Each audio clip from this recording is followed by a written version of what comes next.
Good evening, everybody, and welcome into another edition of MNW Firing Line. I am your host, Joe Mojo, and joined with me, as always, is my co-host, Faye Jinn. How's it going, Faye? Oh boy, we've had a great week. I can't wait to get into it. But hello, everybody. Hello, Joe. Hello, Firing Line and the Multiverse. I'm Faye. Right, ladies and gentlemen, that is right. We are 2 weeks away from Multivania, the biggest night that MNW can produce. It is going to be during the 9th and the 10th weekend of July, and we have the go-home show next week. And oh man, we have some number one contenders crowned. We have champions who are named going into the show itself. And, well, how about we get on into it? Oh boy, let's go. Flashbang first. And what are we starting out with? Well, we're, as you have said, we're starting off with Friday Night Flashbang. As always as well, we're going to be starting off hearing from the interim general manager, Mr. Lawson. Well, it seems that the more things change, the more things stay the same. So many people decided to step up, run their mouths, and put something on the line to risk it all for a shot at Multivania. And I have to say, I admire this locker room for the way that they are willing to step up and risk everything. The problem is, it seems that your convictions are not quite as strong as your talent. See, while I'm busy putting together 8-man showcases matches to figure out who's going to headline Multivania with Victor Vicious for the World Heavyweight Championship, we have people like Johan Mjoln and Tiki the Troll and Tigery pissing away opportunities. People like Artemis who can't get the job done. And now Artemis gets to ride the pine with his friends, and Johan gets to tell his wife, oh no, baby, it wasn't your fault. You just weren't good enough. Because that's what the Mjolns and the Troll Train do. When the odds are at their highest, they crumble. And I understand that it can be frustrating, but you were the ones that decided this whole 5-match limit thing. But there is good news for you three. Tonight I'm going to give you another opportunity because I am a great...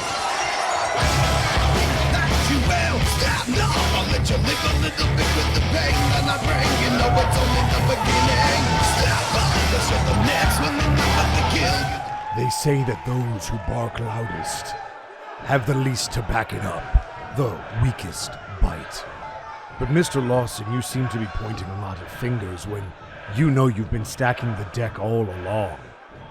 You've been stacking against Graven and Jagger and Artemis and even the Troll. First of all, Dragonborn, your name was not in my mouth, and once again, somebody has decided to interrupt me. The track record of those individuals means this does not bode well for you, but before I was rudely interrupted, Johan, I'm going to give each member of the Troll Trade a match here tonight.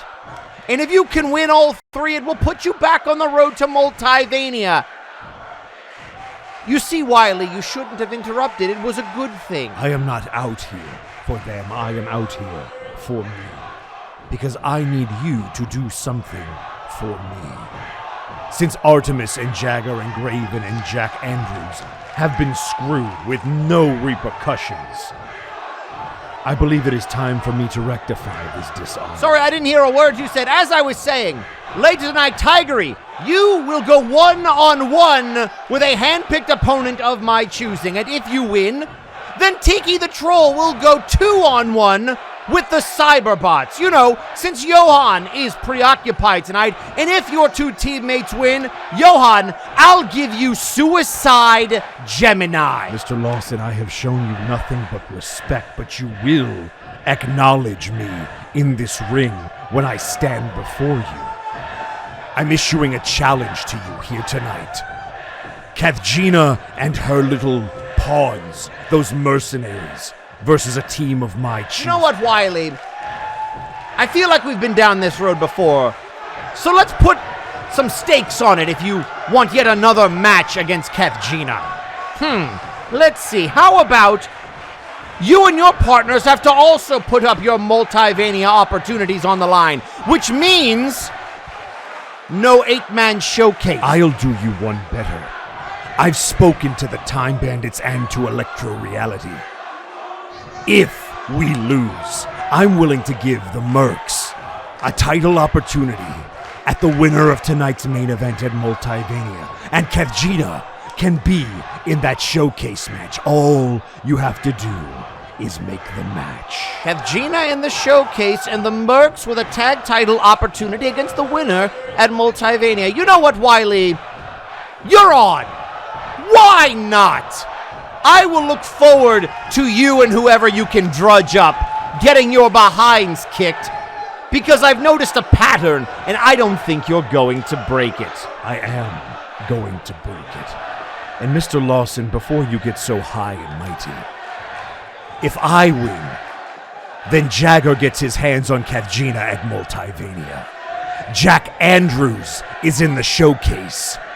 And Graven gets to go one-on-one with Ginger Boy. Those are my terms.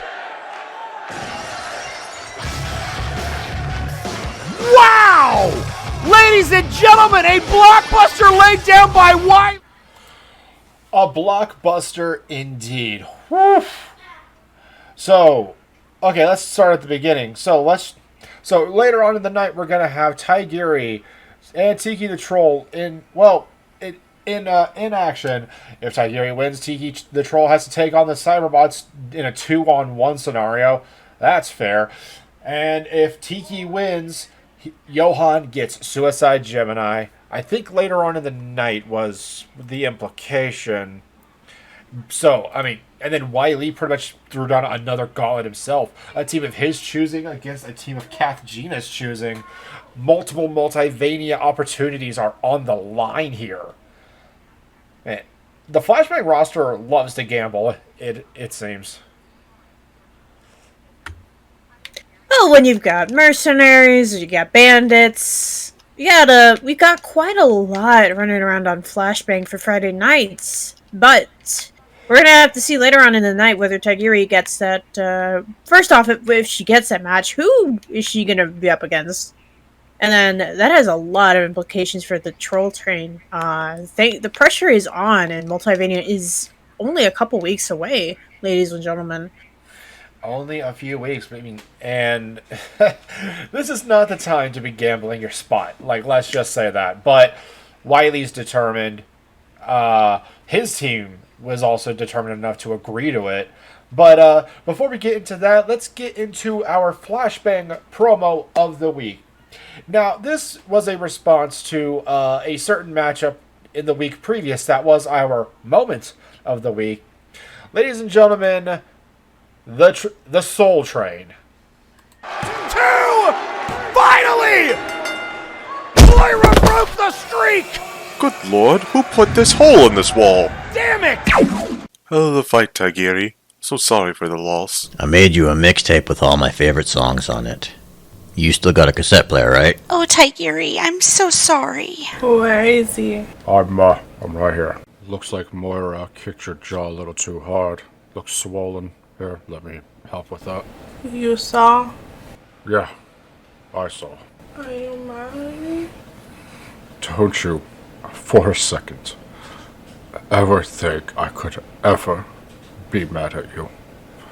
You went out and gave everything that you had. Love you too. Aww. Hey, shut up. And we're getting right into the match with Taigiri taking on a mystery opponent. And a nice little tender moment between her and her husband, Johan. And she's going up against the Doof, representing the Doofington Estate. Now, I heard a collective sigh of relief when it came to the Doof. And I think the last few showcases that he's been in have kind of reminded people why he's been doing well in those matches. Oh, yeah, coming out first, Taigiri just like a freaking bat out of hell, just hard strikes to the jaw and working on the Doof's leg. So yeah, Faye, who'd you have in the match? Oh my gosh, it's hard not to root for Taigiri and any representatives of the Soul Train and well Troll Train, respectively. What with the challenge that they've got on, just generally trying to push themselves. I am a little afraid for the budget though. Not gonna lie. Yeah, trust me. Forrest is working on it. He says he's working on it. But Stargazer out the gate, and the Duke kicks out at 2. The first head of Cerberus has bitten down, and now the Amazon is running wild.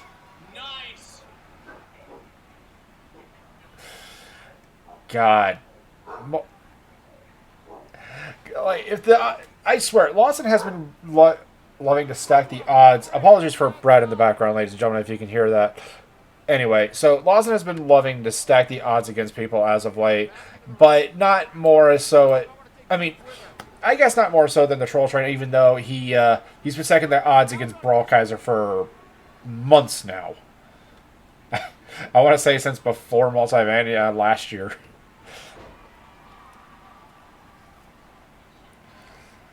And looks like she's gearing up. And a super kick straight to the freaking cheek of the doof. 1, 2. Kicking right out at 2. The resiliency of this man, jeez.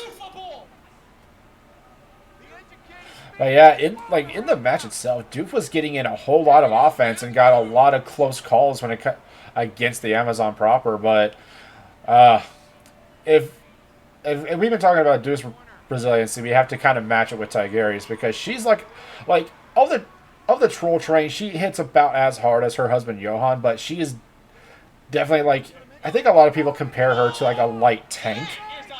Tough, but immensely powerful. I would argue more so that Tigeri's underrated weapon is just her sheer resiliency and longevity in a match. As we saw in the prior week against Moira Draco, that match lasted forever, and it just shows you to the lengths that this Amazon warrior, she will pull out everything in her arsenal, and oh boy does she have a deep bag to reach into as far as just technical and offensive prowess. Multiple ways to kick your face off. I agree. But let's not. We can't sell the Doof short here. I mean, last week he got 3 eliminations out of the showcase match. Was able to make it to the final 3, I want to say. Oh yes. And making it to the finals to the final 3 is a tough feat in itself. But getting 3 eliminations in general in those kinds of matches is another feat of itself.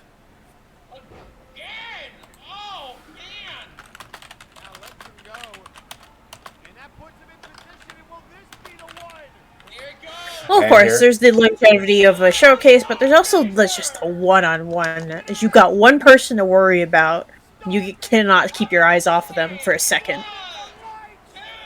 And a second Stargazer is enough to put down Doofington of the Doofington Estate.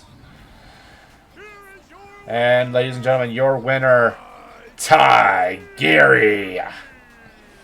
So this means that Tiki the Troll is able to face the Cyberbots in a 2-on-1 handicap match. And depending on who they bring in from the Cyberbots, Tiki is still in a whole lot of trouble, but if they go with Cyber Controller and Talos, that is oh god, I would be afraid for Tiki's life. And oh yes, what's the word I'm looking for here? The amount his regeneration can actually work, because that could get stressed out, much like how he got into that coma.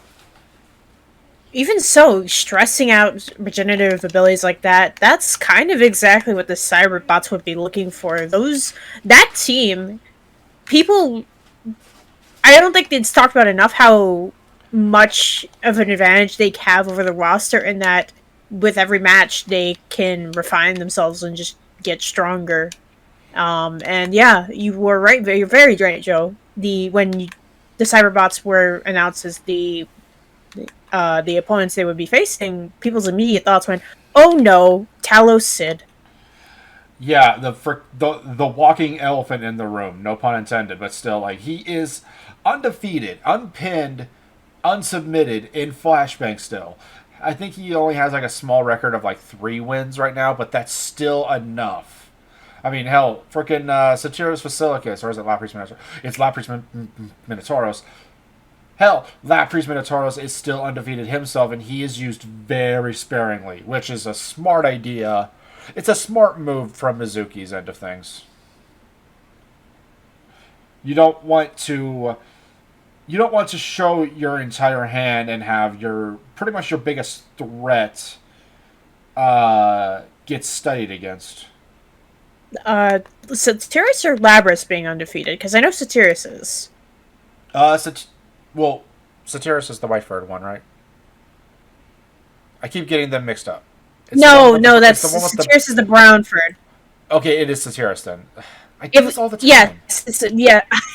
I meant okay. So I know this, and the only reason I know this is because we had the issue back when it was Labras who showed up on Warzone.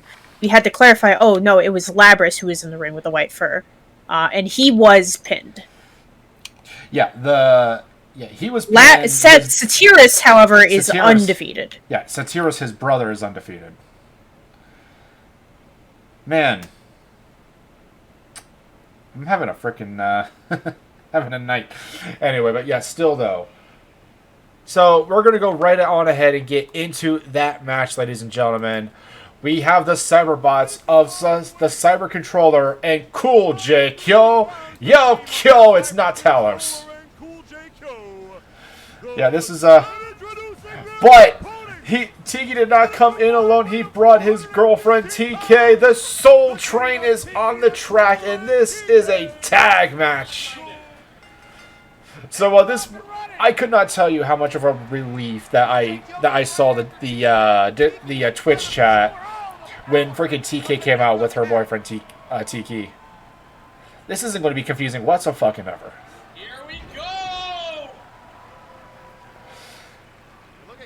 Oh yeah, we got Cyber Controller squaring off against Tiki. TK going up against Cool J Kyo. The Yokai versus the Boxing Bot. Only in the multiverse, ladies and gentlemen. Also, a robot faces up against a Faye troll. Man, we get some crazy matchups in this freaking promotion.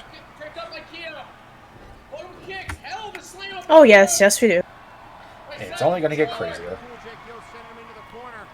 Especially later on in the night when the showcase for the number 1 contendership kind of kicks off. But yeah, we got... Oh yes, but we'll get to that later. Now we got Tiki. Yeah, TK cleared the ring of Kyo and looks like she's getting blocked by Tiki, by his boot. And now we have Tiki. This is the alliteration. I swear. It's going to make me have a stuttering fit, I swear. TK is going up against Cyber Controller, and Tiki is going up against Cool J Kyo, and oh god, that cold steel right hook. Ugh. But yeah, the Soul Train wins. Johan gets to face Suicide Gemini later on in the night. Man, I bet you he's been wanting to get back at Gemini for a bit, but there's a bunch of other things that they need to focus on.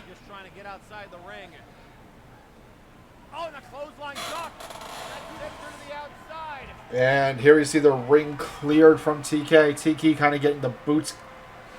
He's kind of getting the boots to him. Oh god, the attempted double team maneuver. God, this is not a good spot for Tiki to be in right now. Both of these bots are formidable in their own right. I mean, they did go to the second round of the Trios tournament. Looks like Tiki's kind of getting right back up. Unfortunately, gets intercepted by Cyber Controller. And TK came right back up. But yeah, like, the last time we saw these two together was actually in that Valentine's Day's couples match where, I believe it was TK who pinned Hutch. I think so. 2-on-1 backbreaker. No, TK. No. TK pinned Johan. That's how they won. Now that's coming back to me, which is funny because she did that in the year previous. It's becoming a trend.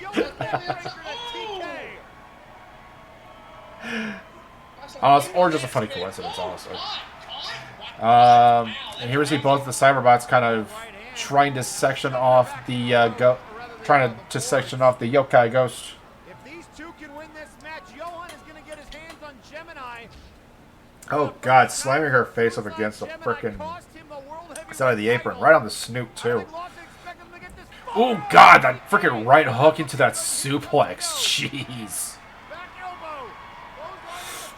God, these. Oh God. Ooh. Double axe handle on Tiki. TK is on the outside of the ring. 2. And unfortunately, no match for Johan. Your winners are the Cyberbots. It's. Yeah. I saw quite a few angry viewers. First off, when the announcements of the Cyberbots hit, and then, oh hey, now they've taken the match. So if people feel like Troll Trainer getting hit very, very hard. For sure. And I did something out of freaking rotation again. Cannot believe I did this. Yeah. So we were supposed to have a promo in between the Soul Training against the Cyberbots. Supposed to be well, we're just gonna get on into it now, just so we don't have any more hiccups. So, ladies and gentlemen, coming up next, we have a bit of a promo that went on before the match from a one Suicide Gemini. Let's take a listen. Well, it seems my old friends are mucking about again, but Theron does bring up a very interesting proposal. In fact, you could even say a similar proposal to mine. However, my proposal is a little bit different. It seems like Kathjina is going to be very busy at Multivania, potentially taking a championship off Victor Vicious. Ooh, that would be such a delightful match, but it leaves Team Outlaw one member short of a 5-man team. So Apex, how about we do this? No rules, no disqualifications, the Outlaws and Hell's Kitchen versus Apex. Of course, if you're no longer interested in getting your hands around my neck, we can always maybe shorten the match, less people, make it one-on-one, but I'm not really interested. I'm interested in hurting you. In hurting all of you the way that you hurt Flashbang, Mizuki, and Zephyr, and Crimson, and Revolos, and those Minotaur bitches. Yes. I want to make sure you all suffer together, like the big happy family that you are. And tonight, what a glorious opportunity for me to make an example out of another big oaf of an animal. Johan, you better hope that the Cyberbots deconstruct Tiki the Troll, because it would be a shame if you fell into despair with the rest of those animals. You don't want to get your hands on me. You think you do. But you don't understand what I'm capable of. And if you need an example, ask Nero. I'm sure he'll be able to let you know as soon as he's able to speak again. Toodle. Well, unfortunately, that last bit is not what did not come to fruition. Johan's not going to be getting his hands on Gemini anytime soon. But the Outlaws, however, are going to be probably seeing them at Multivania, and there's been a lot of speculation on what's going to be the matchup for that one. Is it going to be a tag team match? Is it going to be a trios? Is it going to be a Survivor Series match like Theron has been, I guess, screaming about? Well, it's going to be like a 4-on-4 kind of situation. Perhaps. Whether he, especially in the case of Apex, whether he requests it or not, they're going to have with the history that they have with the Outlaws and Gemini, they're going to have absolutely everyone they can on deck who wants a piece of them. And that also goes for the locker room and outside the arena. They're not going to be given a moments of rest, of course. And For sure, that's I mean, kind of to be expected, though. yeah, like first, it's expected, as well as, I mean, we talked about both of the Minotaur brothers. Both of them are are essentially forces of nature at this point, and there's Lighthouse as well, who went out of his way to go over to Warzone and invaded in the middle of a showcase to get his hands on CJ. Dwight. Either way, but yeah, either way, like it's Apex has a plethora of people to pick upon, and I think that's kind of part of the strategy at the very least for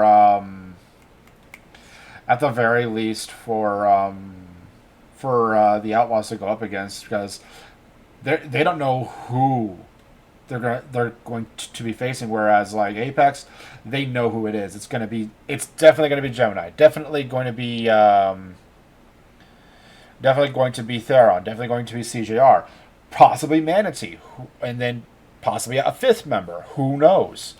Although I'm not sure why Theron is. Oh, okay. Remind me, because I'm a little unsure about this. Have Theron and Kathgina had like any kind of interactions together or anything? Because I'm not gonna lie, it feels a little out of the blue that he's screaming about Kathgina. That he's screaming about protecting Kathgina specifically.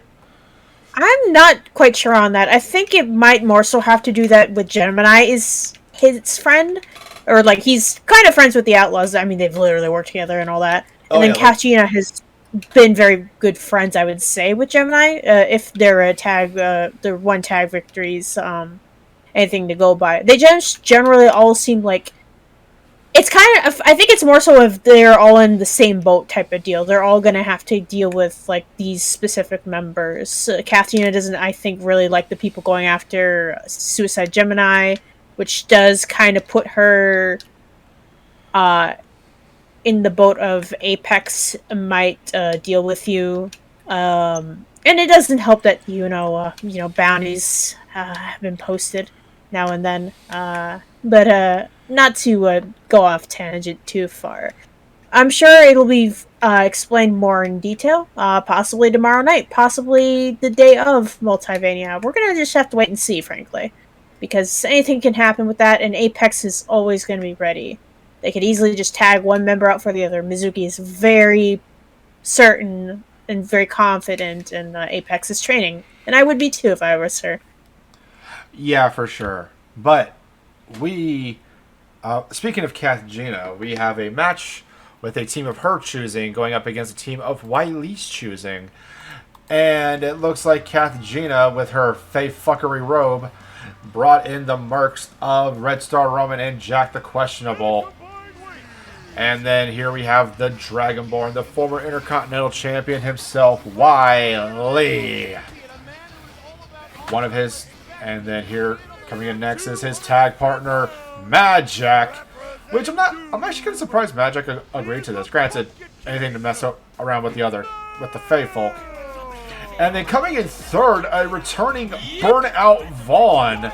We have not seen him since Breakdown 8. I had no idea that him and Wiley were buddies. Because I know that Vaughn and Magic have faced each other a lot of times back when Magic was on Warzone. But sheesh. Burnout Vaughn and Wiley, I never really knew they were that tight.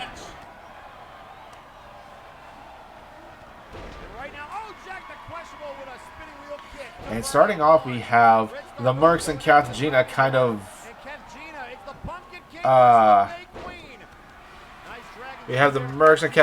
like showing some early dominance.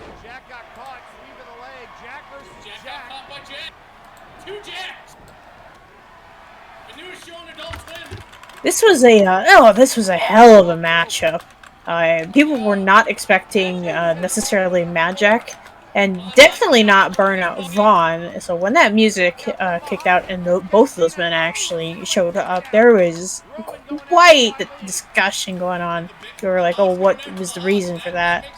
I believe it was mentioned Mad Jack was called in as a favor, although I'm not quite sure Burnout. It might be having him. It might more so be him having maybe some history with Katina or the Mercs. I don't know if he knew Jack the questionable or what is it, or Red Star Roman. Well, actually, when it got like fun bit of flashbang history for you. Back for the first breakdown, when Doom needed a partner to go up against the Faces of Fear, the Four Horsemen. At the time, it was just Grizzly Ramoon and Pestilence Demon. They actually recruited Lee into that match with them. Oh, really? Well, Yes.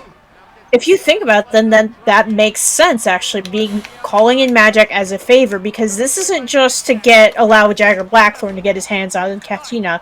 This is also to get Graven his match with Ginger Boy, who's been calling him out on Warzone. There's also the chances of good old Jack Andrews, whose Multivania dreams were essentially dashed as a result of a match or an opponent that really... Not an opponent, it's because Graven Allen, the Chocolate Zombie, got pinned. And it was a lot of circumstances where Jack didn't have control, and it seems very much like, although he was patient, Wiley is not patient anymore. He wants to rectify things going into Multivania. So there's a lot riding on the line here. Yeah, ever since his return, he's it looks like Jack's got caught in the chicken wing.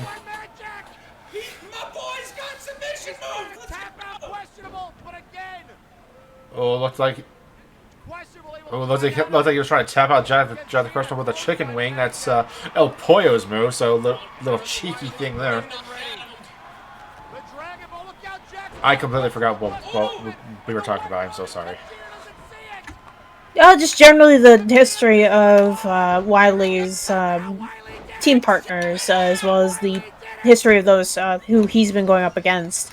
But it's going to be interesting if Jagger Blackthorn gets that match, if Graven gets his match, Jack Andrews being put immediately back into the showcase.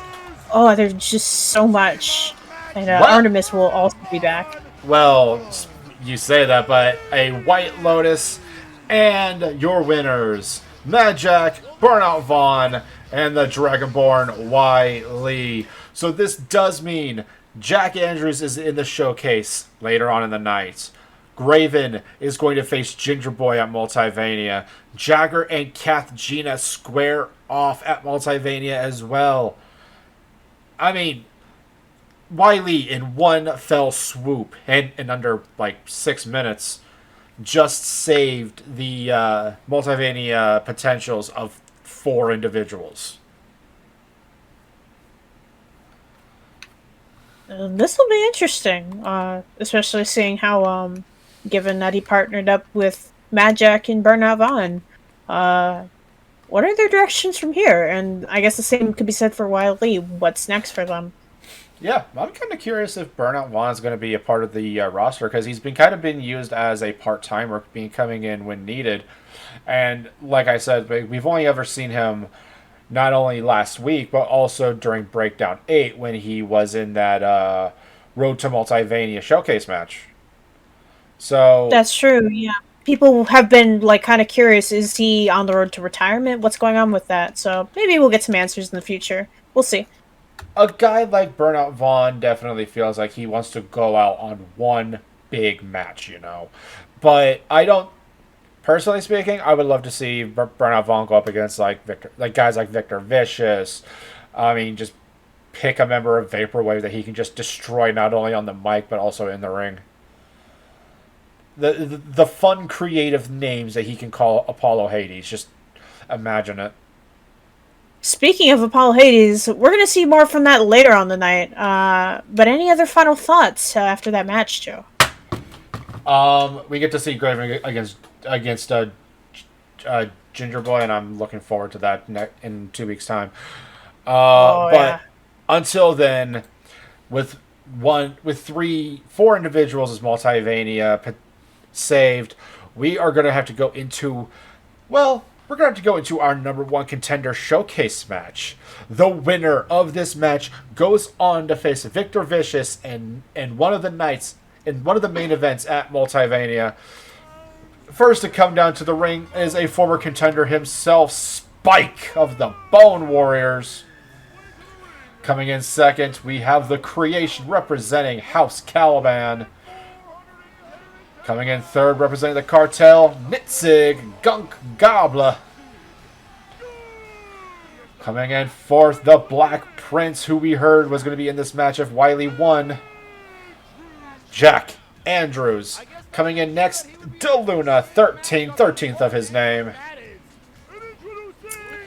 Coming in next, we have the Big Rock, representing the forces of nature. And representing the Abyssal Void, we have Lord V. And then coming in last, we have Apollo Hades, representing Vaporwave. We were just talking about this guy.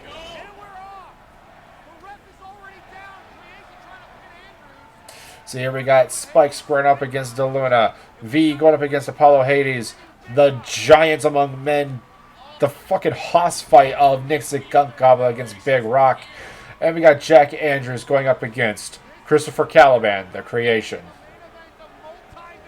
So, Faye, potential to main event Multivania is hanging in the air. Who do you have? Oh boy. It's Spike had a great run, but I'm looking forward to see somebody else try to take on Victor Vicious.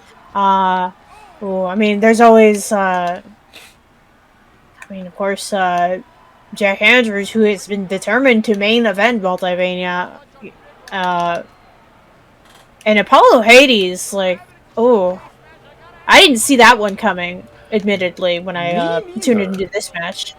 Yeah, me neither. But Vaporwave has been doing very well, now that I think about it. I mean, for sure, Rico Rose got the win over Xerxes the other night.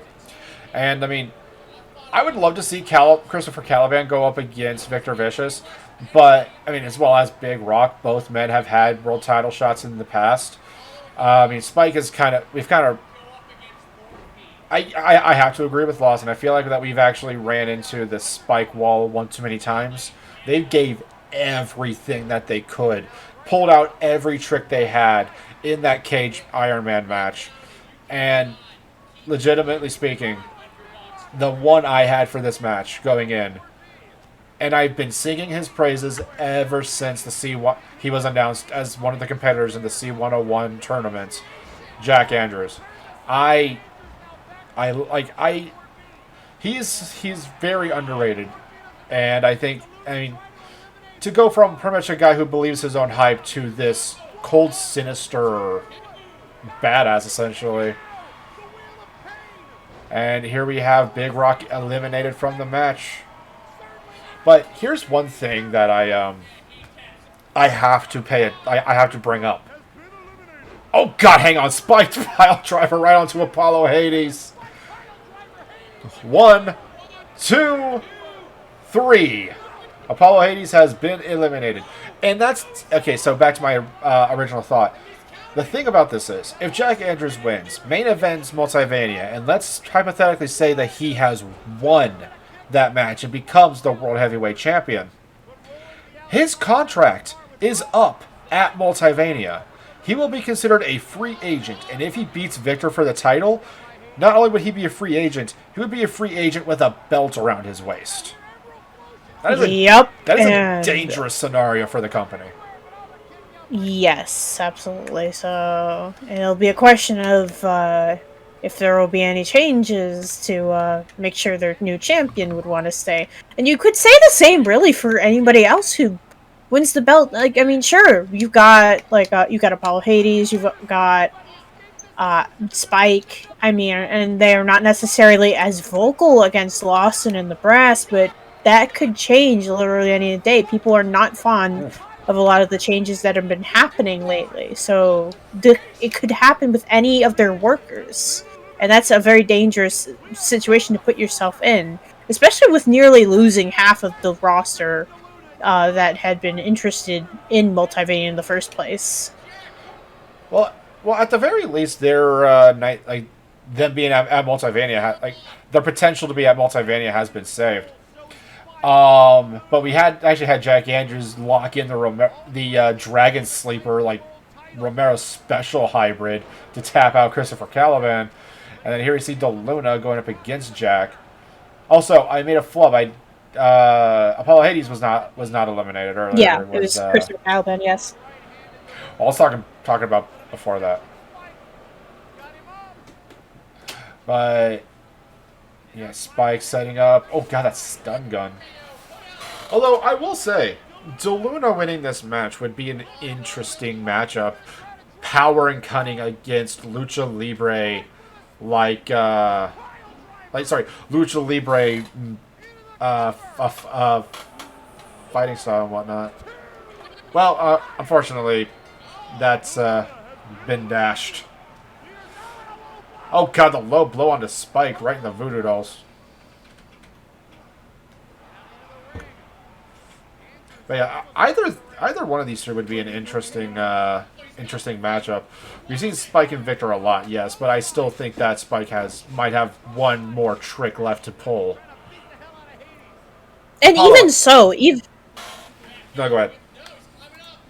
Even so, regardless of the fact that Spike, who has been up against Victor Vicious for, I believe this has been a 3 to 4 month pursuit with the contention.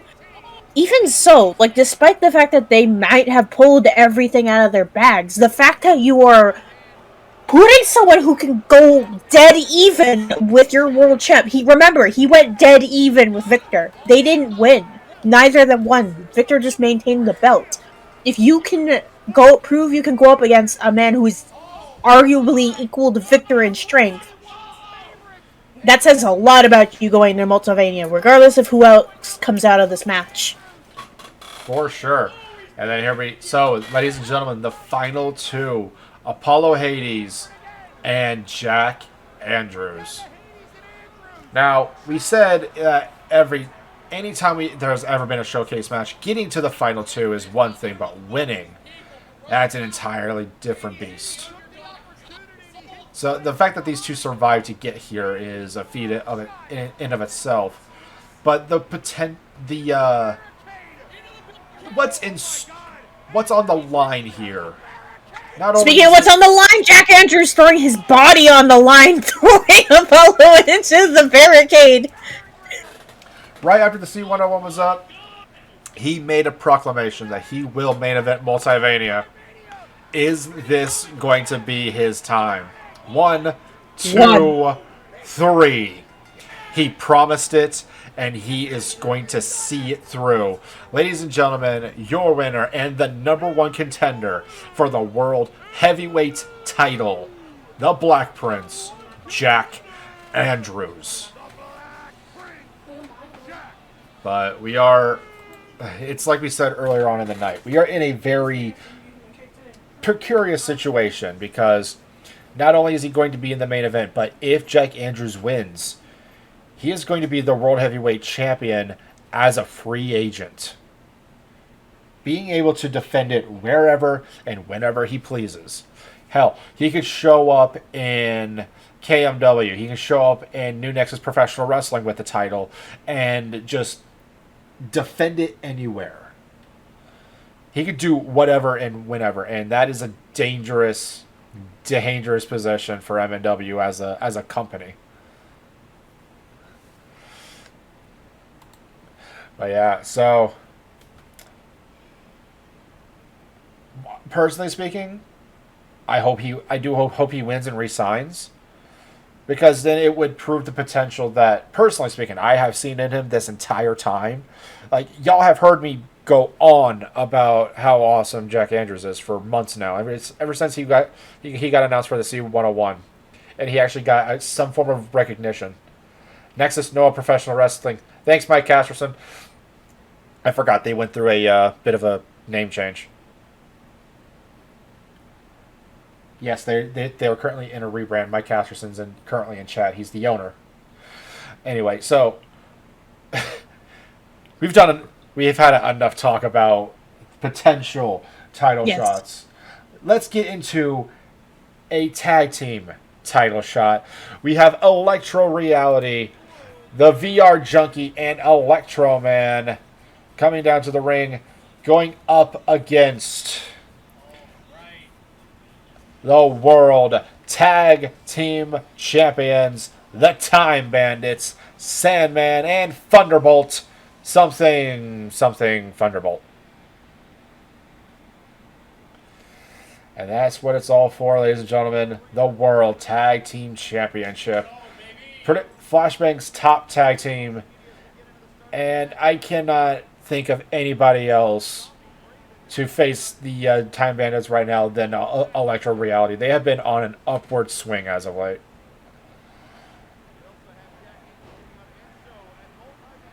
Yeah, starting off strong at DDT from Thunderbolt onto Electro Man.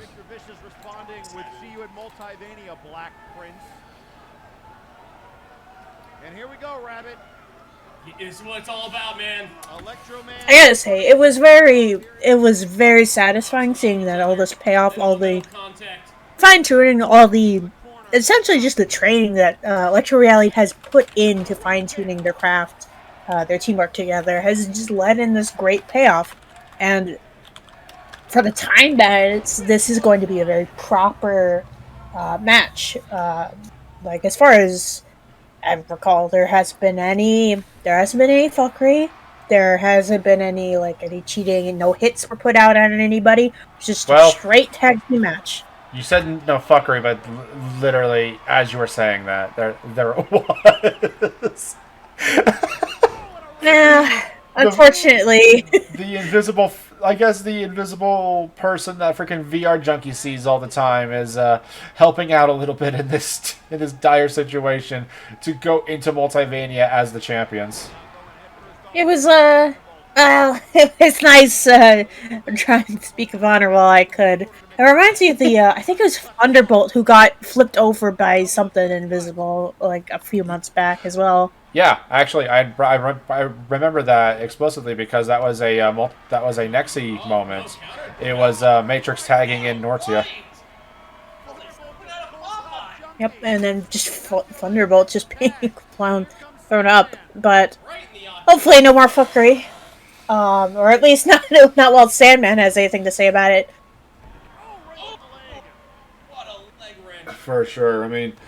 The Time Bandits themselves have been adamant on not only winning the tag team titles because, I mean, at that point, upon winning it at the last breakdown, they had been going at it for 3 years, going through hell and high water, hell, even a possible split up, and yet here they still stand, bigger and badder and better than ever.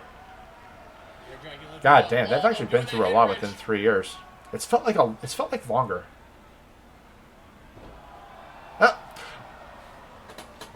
When you're combating the Empire and Lawson and just about every other person who tries to come in to mess with you, it kind of weighs on you. But that experience has made both Sandman and Thunderbolt very like it has made them a very cohesive tag team. Oh god, the Electro punch straight to Thunderbolt. Waiting for that cover. And Thunderbolt kicks out at 1. I don't know how he did that either. Thunderbolt hanging on by a thread. And now lifting him up. Here it comes, Electro. Another Electro punch. Square in the middle of the ring. 2. Kicking right on it, 2. Oh my god! Wow. So, Faye, once more, who do you got? Oh, he breaks out of it. And now look at Oh boy. Ooh. Oh, this was a little bit of a hard one. Coming in for me. It would be very interesting to see what the Electro Reality could do with the tag team belts. What sort of challenges we get put up on a plate. Right now, other than the Princedom, I can't think of really a whole lot of others, unless Spike and Burden want to come back as the Bone Warriors. Sorry, Thunderbolt did some sort of side shuffle, and I was thrown off. Maybe he's been picking up some dance moves from Donkey King. I think so. I mean, it would make sense. Yeah, it would actually. I mean, Donkey King winning the freaking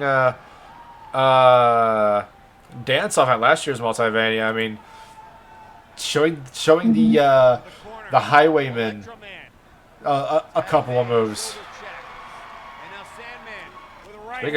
Speaking of having a couple of moves, trapping Electro Man in the corner and just wailing on him. On the opposite side of corner, normally from VR Junkie, I've been noticing that Salmon's been keeping an eye out over on VR Junkie, just make sure there hasn't been any extra fuckery, whether it's the result of the invisible person or anything else. Oh, but Electro Man over there kicks out at 2. And Thunderbolt didn't like that VR Junkie ran, so he just gets snapped there, letting him roll out of the ring and recover a little bit.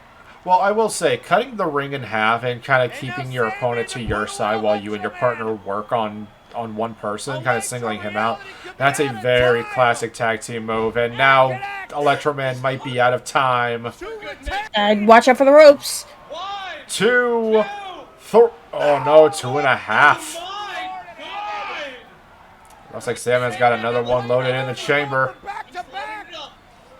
He's once again out of time. Foot's up on the rope. Looks like Salmon swept that around. Past the ropes. 2, 3. Ladies and gentlemen, your winners and still the World Tag Team Champions, Sandman and Thunderbolt, the Time Bandits.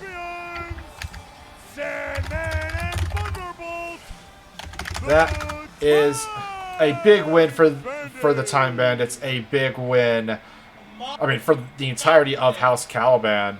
Wow. And I mean, they get to go into Multivania as the tag team champions. And oh man, this has got to feel very affirming for the both of them. What do you think? Oh, absolutely. It would have. It's just really a testament to how they are still the reigning champions. They didn't. People have been saying, "Oh, those 3 years or so were wasted," or they're squandering opportunities. But they're preparing, I believe, actually for a very, very long reign, and I'm looking forward to seeing what these gentlemen pull off. There's a lot of potential for some great matches in the future. All right, and before we get into... All right. Okay. Go ahead and patch them through there, Phyllis. So, ladies and gentlemen, we got a bit of a call-in, so give me just one moment here. Hello, MNW Firing Line. Hey, guys. It's me. How you doing? Ladies and gentlemen, one half of the Time Bandits, your World Tag Team Champions, the Sandman. How's it going, my man? It's going all right. I in a bit of a, I guess, awkward position, kinda, because I got a bit of confession to make. Oh. I got complacent during that match. I thought that our match between us and Electro Reality was going to go a bit smoother than it ended up doing, and I don't want to make it seem like I'm trying to crap all over Electro Reality. They are damn good competitors, but with their track record, you could probably understand. I mean, for sure. I mean, Lord knows. I mean, if anyone has listened to this particular show, I don't shut up about Electro Reality and mostly their climb up. But I mean, so Sandman, like going forward, like what's the main mindset of you and Thunderbolts going into Multivania? The biggest thing is just trying to figure out who the hell we're going up against, and then hopefully I don't get complacent again, and hopefully we're leaving some room in case things go wrong. You know how it is. Everyone has a plan until they get punched in the face. For sure. I'm sorry, Faye, you were saying?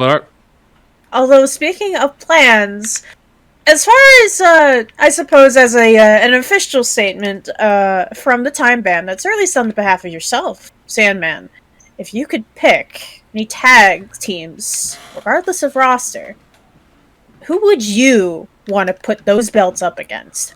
And throw everything you can at them, and vice versa. Okay, counter question. Why the hell are you making me choose one? There's so many options. Good lord. Well, if you can't face them at Multiverse, what team would be the most fun, do you think? I think probably actually the Princeton. Ooh, interesting pick. Yeah. I think it'd certainly be interesting. I know they've been, looking for an opportunity to shine on the big stage, but I'd also go with the Equation. Ooh, the Grand Equation. That's a good one, especially with, pick in between any three of them, and they are a formidable submission specialist, and you and Thunderbolt, obviously, formidable submission specialist in your own right. That would be a in my opinion, a limb-breaking awesome match. Yeah, it would. But also, as much as Matrix and I don't see eye to eye, he is right. Colt has barely been featured, barely been looked at. And when I challenged him to that one-on-one, I was kind of hoping to do so. So, giving him a chance to fight for something that isn't, another goddamn showcase. But, Lawson's gonna Lawson, unfortunately for us all. Lawson is gonna Lawson. For sure, but we do have a lot more to go over here, Sam. So I will ask, is there anything else that you would like to tell the Firing Line audience? Come Multivania, you're going to see Thunder and I putting everything we've got out there. And it'll be time for those other teams to stand and deliver. Have a good night. That was one half of your tag team champions, one half of the Thunderbolts, the Sandman. Also, I feel obligated to mention this. Stand and deliver, or the devil he may take you. I have to. It's written and it's in the laws of metalheads. Anyway, so ladies and gentlemen, coming up next we have our moments of the week. The moments of the week. This, ladies and gentlemen, well, it's going to be very obvious once you go ahead and see it. So yeah, let's just get right on into it, shall we? All right, let's go for it. All right, ladies and gentlemen, the Flashbang moment of the week. Into the barricade! Oh my God! Andrews through the barricade with a spear! Oh my God! Andrews into the crowd using Hades' body as a battering ram! Oh my God! And now Andrews trying to go to Multiverse! Can he do it? Can Jack take it home? Count it! 1, 2! He did it! Yes! Andrews has done it! Here is your winner, and the new #1 contender, the Black Prince, Jack Andrews. Jack Andrews seeing his promise to its fullest and becoming the #1 contender for the World Heavyweight Championship, going to main event, Multivania. That is your moment of the week this week. And that's Friday Night Flashbang pretty much done. So, ladies and gentlemen, we are going to go into our in-between segment before we get into MNW Warzone. We have the call-out this week, ladies and gentlemen. And Well, I'm not going to spoil it. So take it away, Travis.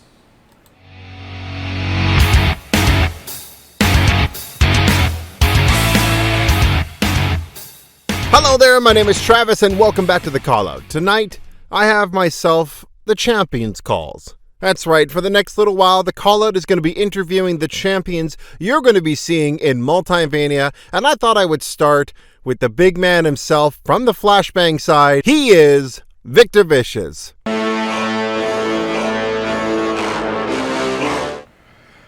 Okay, I fucked up. That's not that's not what it was supposed to be. The fuck? Okay. No, I got it, ladies and gentlemen. That is technical difficulties on my end. Let's run that back.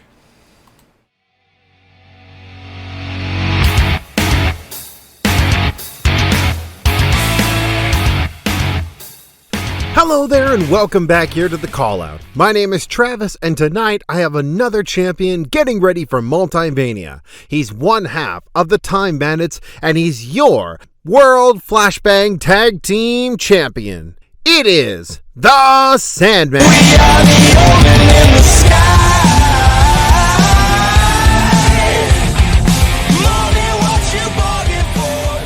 So can you describe the feeling it was to finally take the tag team titles?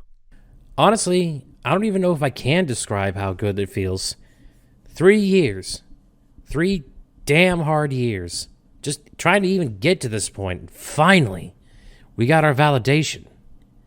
God, it just feels so good. How was it feeling with your first title defense against Electro Reality? That was interesting, to say the least. I kind of admittedly got a little complacent considering their track record and nearly fucked it up for us again. Yeah, so that did kind of shake my confidence for a bit. But I bounced back, and I've learned my lesson. So, swings and roundabouts, I guess. So, after the big show, do either of you two want to do something else? Like, let's say, a shot at the world title? You know, I'm not 100% sure, actually. I mean, I'd like to keep with these tag belts. We worked so damn hard to get them. I'd like to be able to have a long run with this, but afterwards, I don't know. Maybe the interdimensional? I don't know. Of course, both of us would want to have our shot at the world title. I mean, I've wanted a shot at the damn thing from the start, but I mean, I took what I got. I'm not complaining, mind you, just, you know, things kind of went differently than I was expecting. Is there anything else you would like to say to the Firing Line audience? To those out there who think that we're simple pushovers just because we struggled a little bit with Electro Reality, yeah, no. Electro Reality worked hard to get to that point, and admittedly, again, I did get a little complacent, but it's going to take a lot more than what they gave us to get these tag titles off of us. So go ahead, bring your freaks, bring your demons, bring your priests, your orcs, and your hard hitters. For it's time, folks. It's time to stand and deliver. You know, for a guy who's considered the angriest guy in the world, he was honestly really, really calm and nice. Maybe too calm. And if you want to see the Sandman and the Time Bandits, tune in on Fridays for Friday Night Flashbang at twitch.tv/Edward Bosco. My name is Travis, and thank you from the Callout. Thank you, Travis, and thank you once again, Sandman. Huh. Got you twice in a row, and really, twice in one night, huh? All right, go ahead and patch them on through. So, give me just a minute here. Hello, MNW Firing Line. Good evening, Joe Mojo. Ladies and gentlemen, the Black Prince, the #1 contender, Jack Andrews. How are you? Oh, I'm absolutely divine. Absolutely divine, Joe. So, Jack, the biggest opportunity of your career coming up next, coming up in just a couple of weeks' time, main eventing Multivania, just as you promised those months back. How do you feel right now? Honestly, I couldn't be happier. I manifested this from sheer will, even though I had literally everyone against me. It's a long time coming for me. I've been a champion everywhere I've been, but I've never been a world champion. Not in the eyes of many, anyway. But it feels so good, and there's that little caveat that I could be walking away from MNW as the world champion. So and I just hope it irks everyone on this roster, because God, I've wanted to get this off my chest. I know no one in that locker room wants me here. I know they don't like me. They have not liked me since I set foot in MNW, even though I have tried to be a nice guy. So, yeah, it feels good. It feels good, and good Lord, will it be great to blow a kiss to Lawson when I take that belt off Vicious and walk out of that arena. I mean, I understand that you might feel like that you're the best, that you would feel like the best in the world at that point. But like, what would make you? So hypothetically speaking, what would help you re-sign with MNW if you do end up winning the world heavyweight title?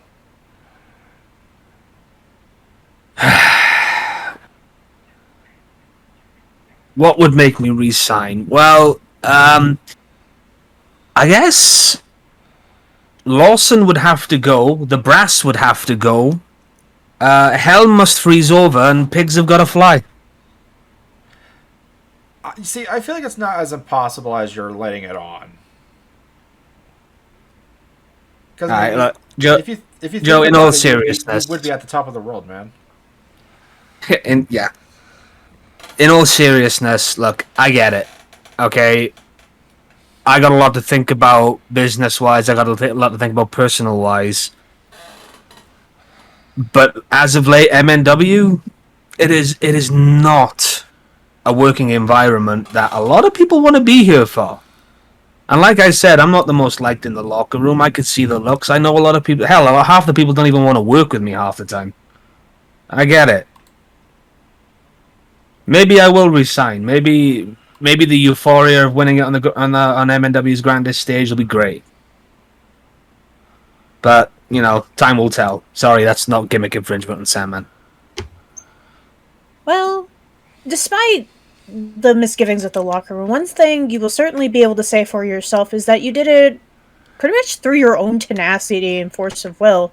You don't use what other people would consider underhanded tactics, or you don't play the numbers game necessarily like other people do. You have, to my knowledge, ever since you've stepped foot in the locker room, you have been a solo competitor, which is a very, you could say, almost unusual thing. But it would be a certain testament to say you were to get the heavyweight belt. You would walk away having done it, having accomplished it through essentially everything that you have, which isn't anything magical or special. Not a lot of people can say that. I mean, I knew what I was getting into when I signed the contract near 3 years ago with MNW. I knew. Well, I know a multiverse wrestling promotion that has anyone and everyone from whatever world, and the world I'm from, it's got its fair shares of weirdos and unsavory people / creatures. But I saw it, and everyone was in a faction. Everyone had someone to back them up, and I'm like, can no one around here go by themselves? That was my original thought coming in here. And a bunch of the guys can. I mean, I get it. Factions sell merch. Merch is Merch is money. Money is business. That's that's the way it is. But going it alone has always been my preferred way of doing it because it just has a bit more gratification. I don't know. I'm not opposed to working with people. I'm not opposed to tagging with people. Hell, ask Scotty Stevens. He's one of my best friends. It's just we haven't not seen going it solo is my style. I completely understand that. Also, I'm not really sure if you've heard anything, but what has happened to Scotty Stevens as of late? We haven't really seen him since. I want to say your pick your poison match with Ginger Boy. I think Scott's taking some personal time out. You know, just doing what he's doing. We can't fault him for it. Whatever he is, I hope he's alright. We keep in contact every now and then, but business is business, personal life is personal life. Fair enough. All right, so before we have to unfortunately let you go, is there anything that you would like to tell the Firing Line audience? Be sure to tune into Flashbang, because this little chess game, it's far from over, and I know I've got 2 weeks till Multivania, but I'm ready for anything and everything Vicious can throw at me. And I'm more than ready for anything that Lawson might have in store. All right, until then, we will have to let you go, unfortunately. We do hope you have a good evening. Ladies and gentlemen, Jack Andrews. Anyway, so we're going to go right on ahead and get into the Warzone side of things. And before that, we actually have a couple of tweets. We got one from the Sandman, as someone who struggled to get a championship in this company. Let me tell you, Jack, the payoff is much more divine, as well as something from Mr. Butler. In Dante's Inferno, the ninth circle of hell is actually a frozen lake. That is actually very true. We also got one from Zephyr Tail. I like you, Jackie, despite the concussion. Oh yeah, I forgot about that. They had a hardcore match last Multivania. Yes, they did. I believe Jack Andrews got the better of that one, I want to say. I can't remember. Anyway, so let's get on into the Warzone side of things, and you've got the better notes. Can you tell us what is going on with this mystery in the bank? Oh boy! Alright, we will be seeing a couple of things to start Warzone off tonight. We will, as a heads up, we will not be featuring our regularly scheduled type of showcase. We have the Mystery in the Bank match, which we are slowly getting developments on that. But coming up next, in a little bit, I believe, unless there's a motion I missed, we will have a Golden Opportunity match, which will feature 8 members of the Warzone roster. And the prize of that is a Golden Opportunity, as I said earlier, which will kick in at Multivania, to my knowledge. It is not, so this upcoming match is not directly involved with the Mystery in the Bank. The Mystery in the Bank will still be happening, and I believe the only stipulation to that is we're waiting on Subjects to actually get ready to cash in his money in the bank. So they're going to have to set up a way for, I guess we're going to be getting a new money in the bank of some sort. This is very new to me. Yeah, this is new to me too, because I'm used to the Money in the Bank match itself, and especially the Mega Money in the Big Bank. Those were kind of, have been straightforward. In this Mystery in the Bank, this has a whole lot of potential and a whole lot of excitement behind it. But let's go ahead and get into the match, shall we? Oh, absolutely. Warzone, my favorite time of Firing Line. For sure. And starting off with, we have one of the newest rookies, Jacques Tristram, coming out down to the ring first. Coming in next, we got the Latino B. He fly, he be, he sting, he buck, bumble. Coming in third, we have Gunner Birch of Omega Club. Coming in fourth, we have Fear, the Terror Angel. Coming down to the ring, one of the more accomplished members of this match, Then coming in next, we have Lock-In, the super soldier German comedian. And then a former tag team champion, the Scorpion, Jack Abbott. Coming in last, we have the cyberpunk prodigy Aiden, Zero of High Voltage. And coming in last, we have the Dagger, Daggerick. And we have a bunch of bodies, a bunch of ladders, and a former hardcore champion who's looking to get another opportunity. Yeah, this is this guy. This has Daggerick written all over it. Yes, it was nice actually to see the mix-up that we had. We had Buck Bumble, we have former champion the Scorpion Jack Abbott. Interestingly, we have the new guy, John Tristram, which is very interesting, throwing him into this opportunity match. So whatever's in that case, it seems like management is throwing something special in there. Whatever that is. Who do you like in this match, Eric? For sure. I mean, it could be anything, even a boat. Yeah. As far as I know, it, however, will lead into Multiverse, and that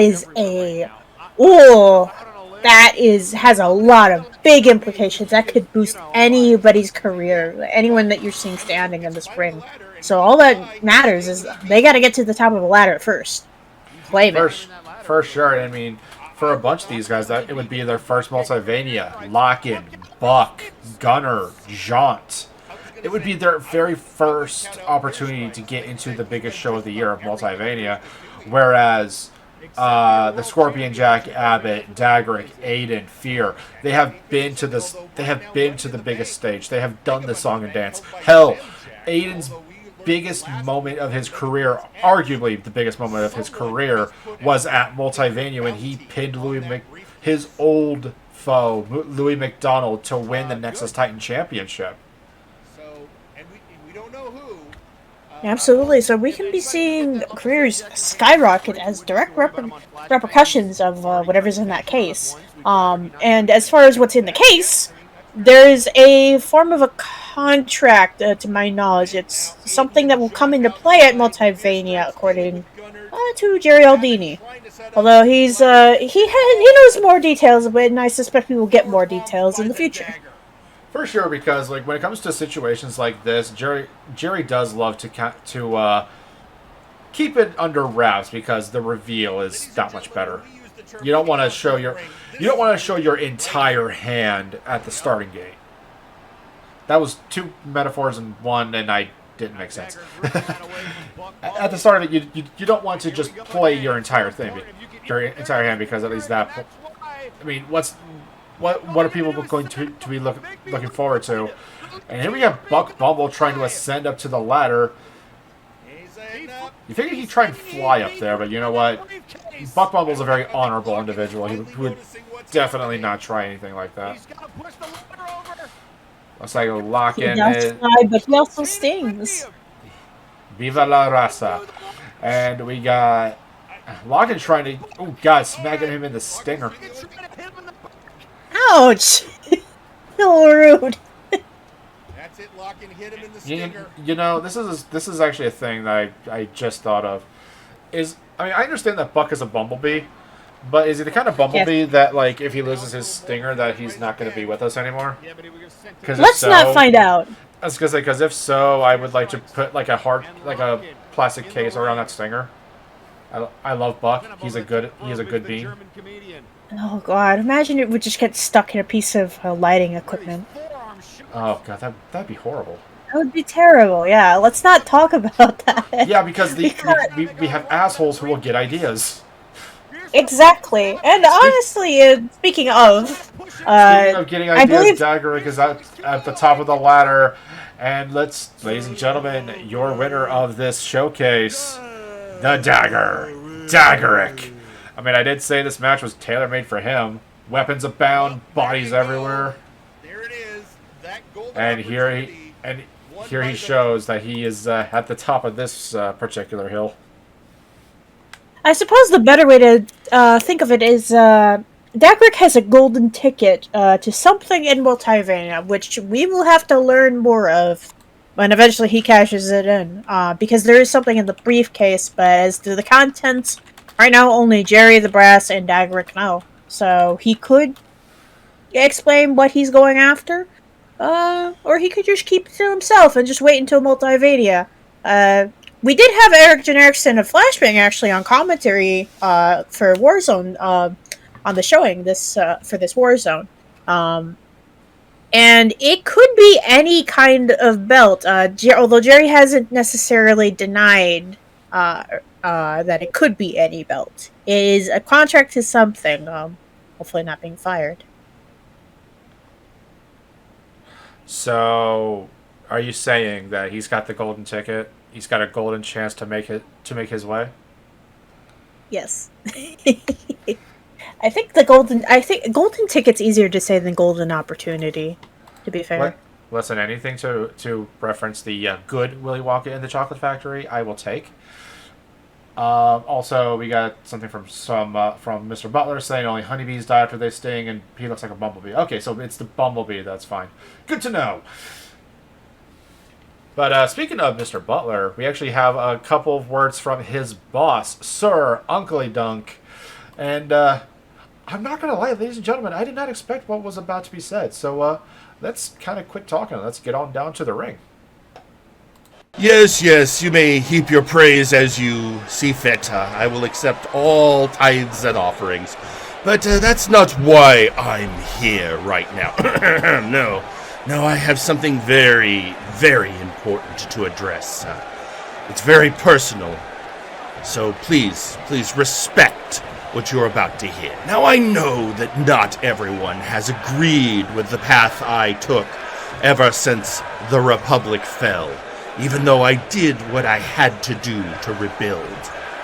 But the one thing that has hurt the most was the abandonment of my one-time good friend, the leader of the Republic, the man who now functions as your janitor. But janitor, I got the message you sent last week. I received your apology, old friend, and I want you to know I accept your apology. You understand what I've been through. And I appreciate the words you said. So let's clear the air between us once and for all. And by that I say, apologies are great, and I accept. But let's put the capper on it. For we are wrestlers.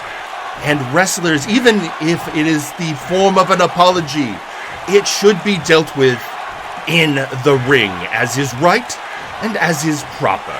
So, my old friend, let us have one final duel at Multiverse. But I have one request, not a requirement, a request.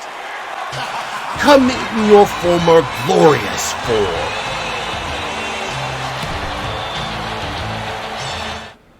So, not only did Uncle Dunk accept the apology, but he laid out a challenge for the janitor. And not only that, added a little caveat. He wants probate. He wants the janitor to come in as the glorious Emperor Probunaga. Whew, it's been a hot minute since we've seen that individual for sure. And I'm curious if the janitor's actually going to go for it. I don't know. What do you think, Faye? That wasn't around for that era. And my initial reaction was, aren't they two separate people? No. We'll see though, because the janitor did accept the challenge in some form. I was watching live, so we'll see. All right. Really? 3 times one night, eh? Okay. Just go ahead and patch him on through. Hello, MNW Firing Line.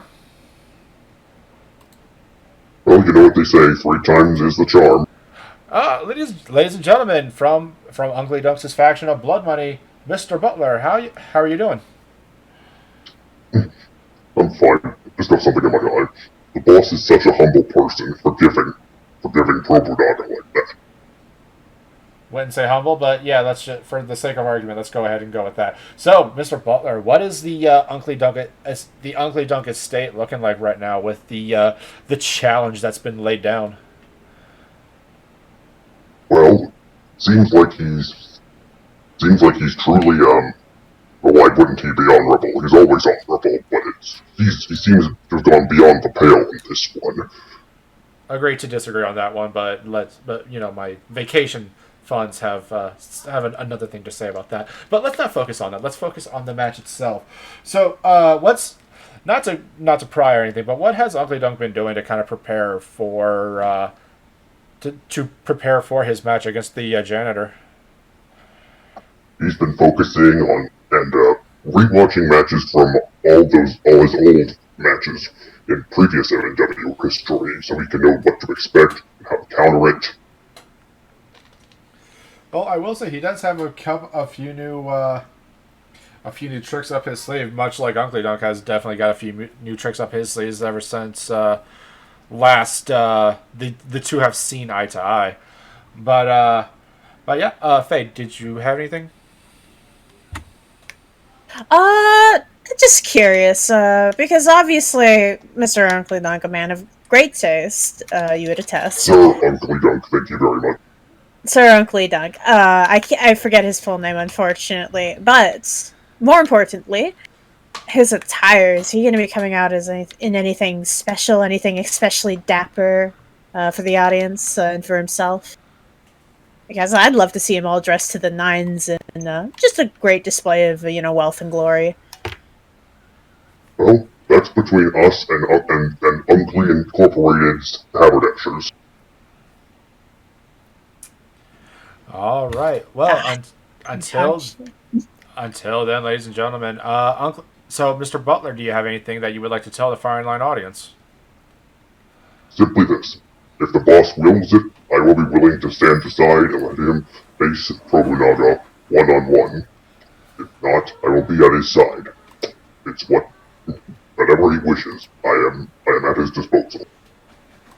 All right, we are going to have to, unfortunately, end the call here. We hope you have a good evening, and we're going to go right on ahead and get into the rest of the show. We'll actually be talking about Butler later on in the night, but first we have an open challenge, Sergeant Major Payne's Boot Camp Open Challenge match, and it was answered by none other than Blood Money's own Nakano Kirishima.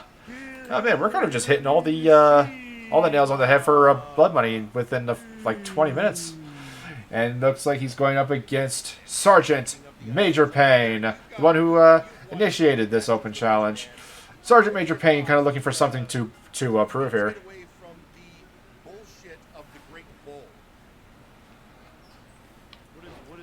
And opening up very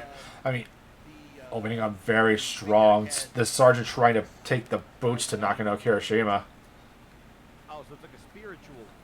Who knows? Maybe he's trying to get the info out of Nakano of what kind of pay-per-view attire he's going to be. Uncle is going to be coming out in. Well, it's a good thing, however, that the sergeant is going to be keeping himself busy, with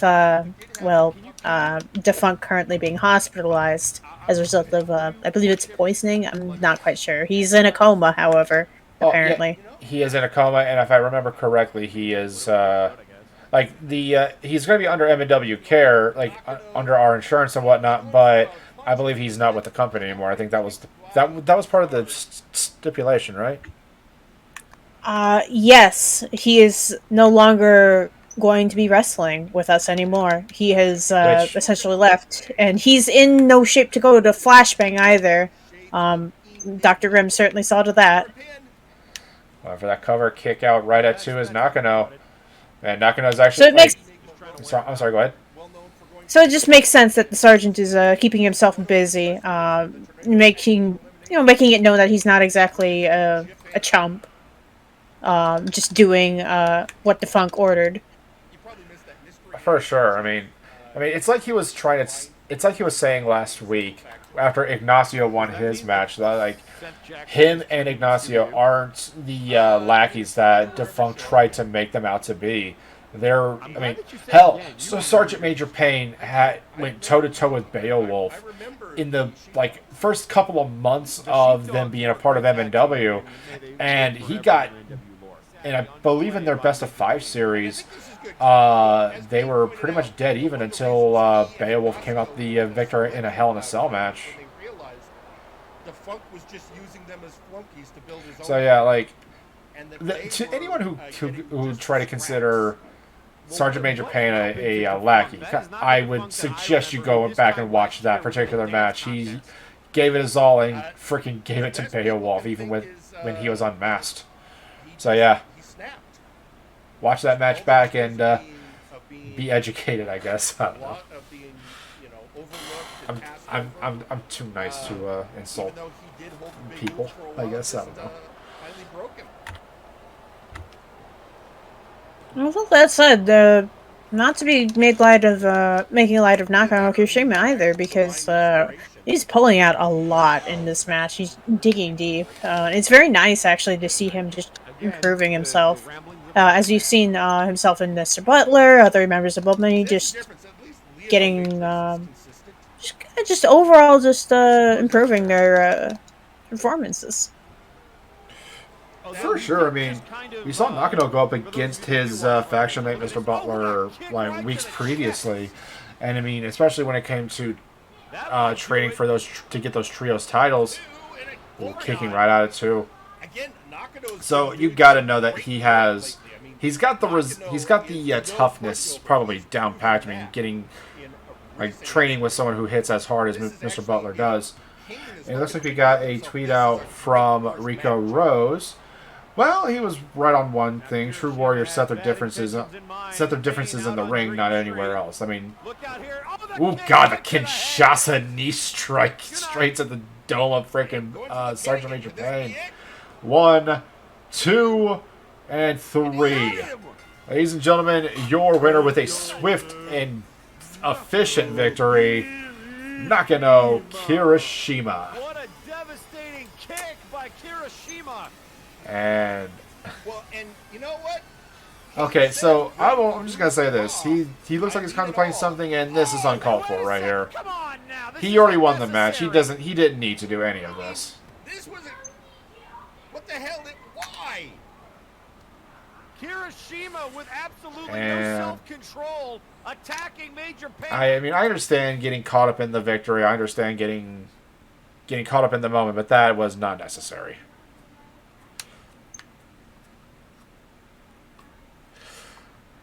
Alrighty then. So we're gonna go right on ahead and get into our next segment. There, we saw one person who was pretty much getting painted as a lackey in Sergeant Major Payne, and I will argue that he's been definitely proved everybody wrong after that match. I mean, that was the 5 minutes that we show off. Do not do that match justice. That was a fantastic match. Once that goes up on YouTube, go watch that up on the Multiverse Nexus Wrestling YouTube channel. But coming up next, we're going to go right back down to the ring to hear from the #1 contender for the hardcore title. We're going to hear from Power Surge. All right, everyone. Here we are. I am finally doing something that doesn't have anything to do with anyone who trained me or mentored me or any more of that bullshit. It is time for Power Surge to stand on his own and claim his first title. Can I hear you shout out?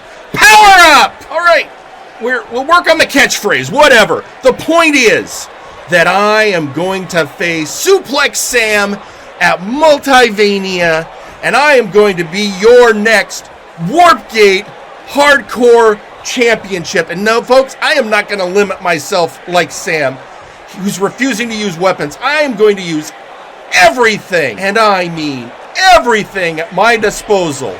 I'm going to take everything I have learned in this business and I am going to put it all online 110%, and I am going to come out victorious and finally earn my spot on the roster and start the legacy of Power Surge. Can I hear it from you folks? Fans, and give them a chance to meet their heroes. It was like I think it was what, $50 ticket to meet him. Yo. This is hilarious. I love it. You know, normally the rule is that the Warpgate Hardcore Champion gets to choose his opponent. And I find it really cheeky that the Brass and Aldini, they decided to pull a fast one just because Sam was out there doing a meet and greet with his fans. Yeah, it's weird. It's like you weren't around. Like, you didn't really care that you were a champ. You're just out there shilling and, let's face it, ripping off your fans with overpriced tickets so they could get, an autograph photo while you flex behind them? Yeah, no, that's all bullshit. While we're here in the ring wrestling like we're supposed to. You remember wrestling, right, Sam? That's cute, kid. Now, let's be honest. I would have not picked you as my opponent. There are a lot better wrestlers for hardcore wrestling than you. I don't know. Maybe I could have picked Buck Bumble seems kind of cool, or Beowulf. Maybe Hyrule. I'd love to wrestle him again, but I got you. But that's fine, because we can do this. Well, you better believe we're going to do this. We're going to do this, but I'm not going to do it with my hands tied behind my back. In fact, I'm making a call right now, Sam. I'm going to go so hard at you that you're going to have to grab a weapon. You're going to have to go under the ring and get a sledgehammer to put me down, breaking your little self-imposed street. Nah, isn't that cute? You think you're going to be able to bring it to Suplex Sam? That's adorable, kid. No, I will not need a weapon. I have never needed a weapon. I didn't need a weapon for Dagrick. I didn't need a weapon for McMorgan. I didn't need a weapon for anyone I had to go through to earn my chance to get my belt. And I won't need one for you. Oh, that's cute. You know, I think that's what Bart thought, that he could take me on. And I beat both Bart and Glycerius in a three-way match to get here. And that is after everything else I went through. So you are just another roadblock for me to overcome to secure the legacy of Power Surge. Kid, you're talking about you still are wearing your little boy britches. You haven't gotten your big boy pants. So let's not here talk about legacy until, you develop some hair on your chest. I mean, let's face it, the reason you wear that cover, you can't even grow a decent beard. I mean, look at this beautiful thing I have shaped on my face. You couldn't do this in a million years. Look, I don't need to look like some idiot who's trying to act cool when he is, let's be honest, probably heading a little close to over the hill. So, whatever. I am going to get into that ring at Multivania, and I am going to exit the Warpgate Hardcore Championship, and then I will never have to hear the names Bart Ender or Trashman Jones again. The fact you brought them up now means they still live heavy in your head. You don't hear me bringing up any of the past losers I was associated with, but that's because I'm on a winning team. I am part of VIP, baby. I'm part of the best faction in MNW, and I am keeping the gold right here where it belongs. Power Surge trying to establish himself with his first title opportunity in his entire career. And Suplex Sam pretty much just trying to shoot him down before he even gets started. Oh man. So this does confirm one thing for me, that even when Suplex Sam has that hardcore title, he's still not going to be using a weapon. And Power Surge is going to be determined to hit him with everything and anything in this matchup. You know what, though? I think that works out pretty great, because that means Power Surge doesn't have to worry about hurting his opponent potentially. If Sam's literally asking for him to, go ahead and hit me with anything you've got. It won't break me. And Power Surge, it seems like he's finding himself a healthy outlet. He feels like I'm getting into it. I feel like he certainly feels like he's putting some of the weights behind him. He doesn't have to worry about his previous bad influences, and now he's got a target on a main stage, ideally. And I mean, Suplex Slam could have shot him down, but that just means he wouldn't have probably had a match at Multivania, which I don't think Sam would want to miss out on. I don't know about you. I mean, yeah, would definitely not want to miss out on that, personally speaking. But the one thing that, although I will say, Power Surge is kind of getting underrated when it comes in the eyes of Suplex Sam because, he's treating him as if he's still that rookie, as if he's like still that snot-nosed kid from not when they used to run together in Nakamura Worldwide. Also, excuse me 1 second, I gotta sneeze.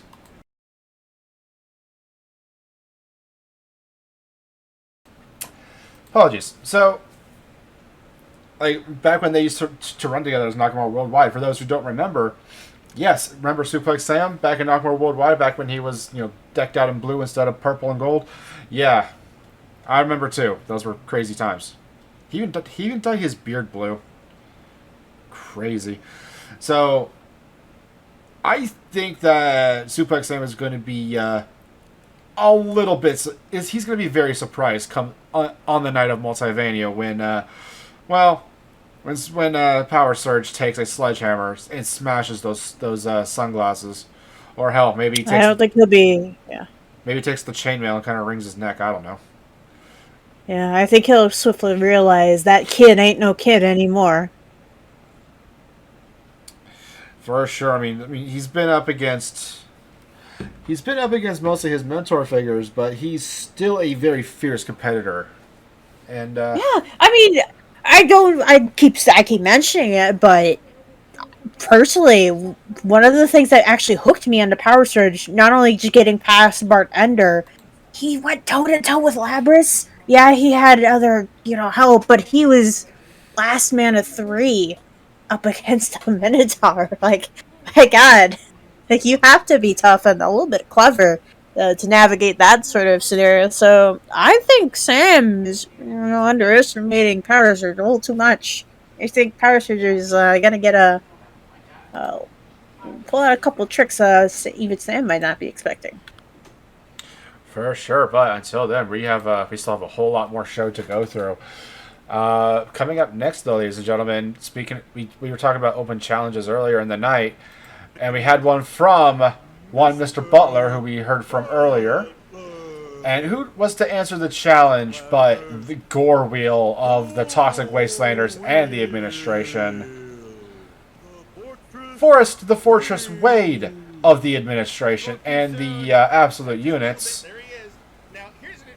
And lastly, Registered Anon of the administration.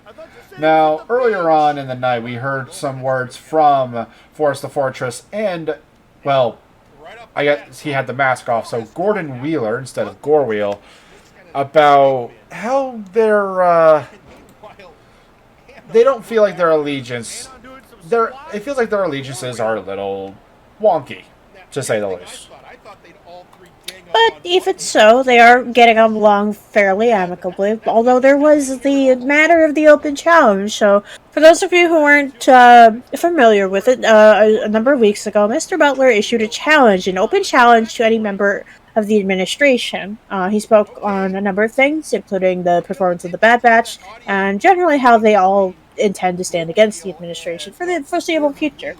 So as a result, it seems the legal department of Gore Wheel, the financial department of Forrest the Fortress Wade, and I guess Anon has shown up, although he looks a little different. He's just in this attire.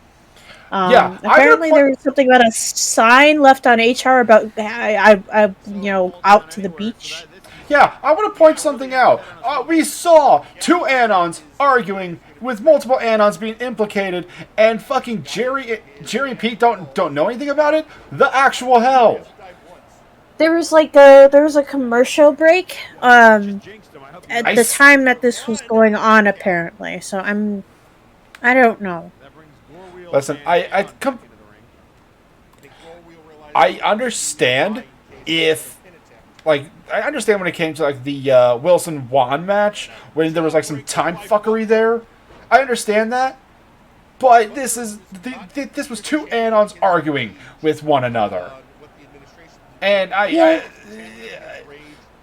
listen, I know I barely get any sleep on any given day, but I know I saw that. Yeah, we do have a tweet out actually from Force of Fortress Wade that yes, they actually have come to terms. Although notably, it seems like Anon is like I don't know what's going on with him. He's not really working that well. I mean, he's fighting against them. Like, I don't know the circumstances behind that. I feel like they would have just 3-on-1 shown up against Mr. Butler here, like, just trying to beat the member of the roster down, but they're just fighting among themselves over here. I mean, things are great between legal and finance, but Anon over there, I don't know. For sure, unless they also, it was. Oh god, I'm sorry. Go ahead. It was also really weird watching Anon waddle down to the ring and like, are those flip flops or is he just barefoot? I thought I saw beach sand backstage. I think those are boat shoes. Huh.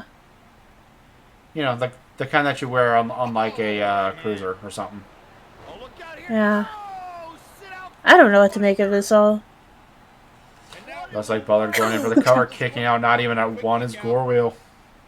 And Forrest over there having been bodying Anon takes a second to step aside. Tell about Gore Wheel 1. Kick out at 2 though. And Anon slides back in. Not completely put down by that. And he's coming back for a little bit of vengeance, it seems. Ouch. So we got a confirmation from Rico Rose that it happened during a break. Good to know. Ooh, the Gore wheel onto Mr. Butler. Look at Forrest and Anon are busy. 2, 3.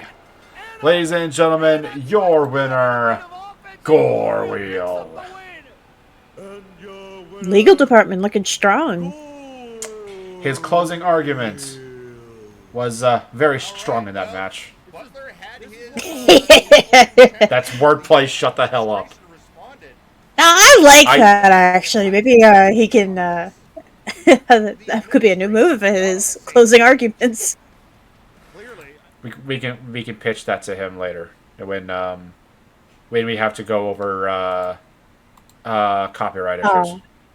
Yeah, I can't wait for him to pull out the objection hearsay. Oh God, I'm just imagining him screaming that, like, not like right in your face too. Like he would put on the mask and go objection or something like that. Hearsay. We'll see. It's going to be interesting seeing how the administration. It seems like there's a few hiccups going on, so they might need to reassess the situation and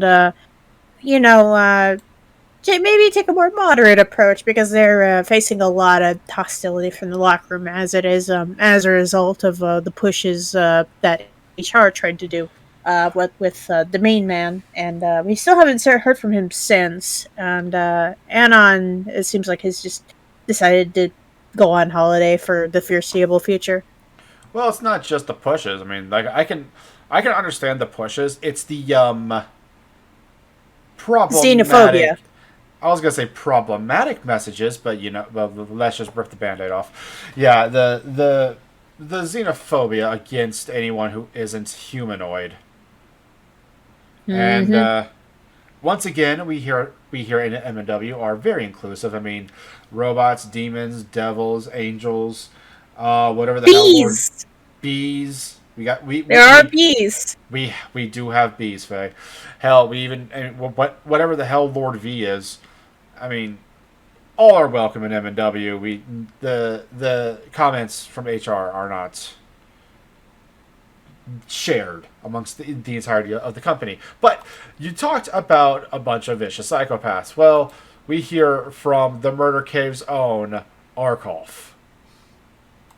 Greetings and salutations, Warzone and Flashbang. Let me take a moment to explain what's going on. The first part should be simple. Of course we were going to win that opportunity. It was a given. We're the Murder Cave. We are, quite simply, the best there is. And part of the reason is very simple.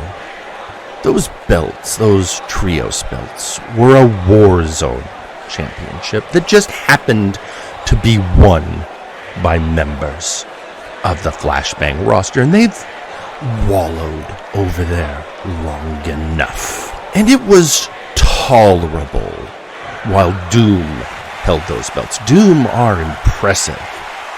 Doom are powerful.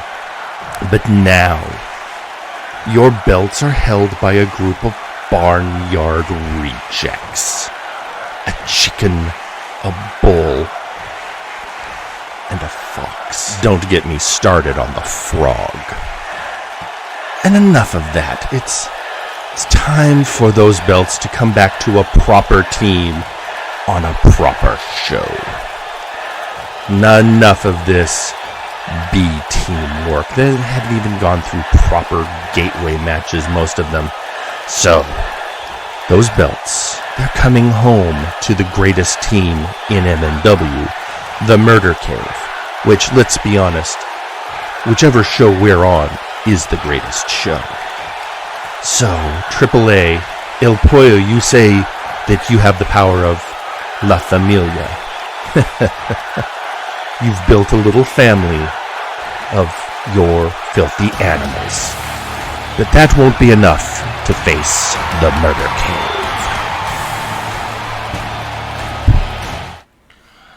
Cave. The All-Father Arkolf essentially laying it all down, telling AAA that according to them, they are no match for what the Murder Cave can bring in. And I can just raise a hand in objection and say, I think the Murder Cave are underestimating AAA.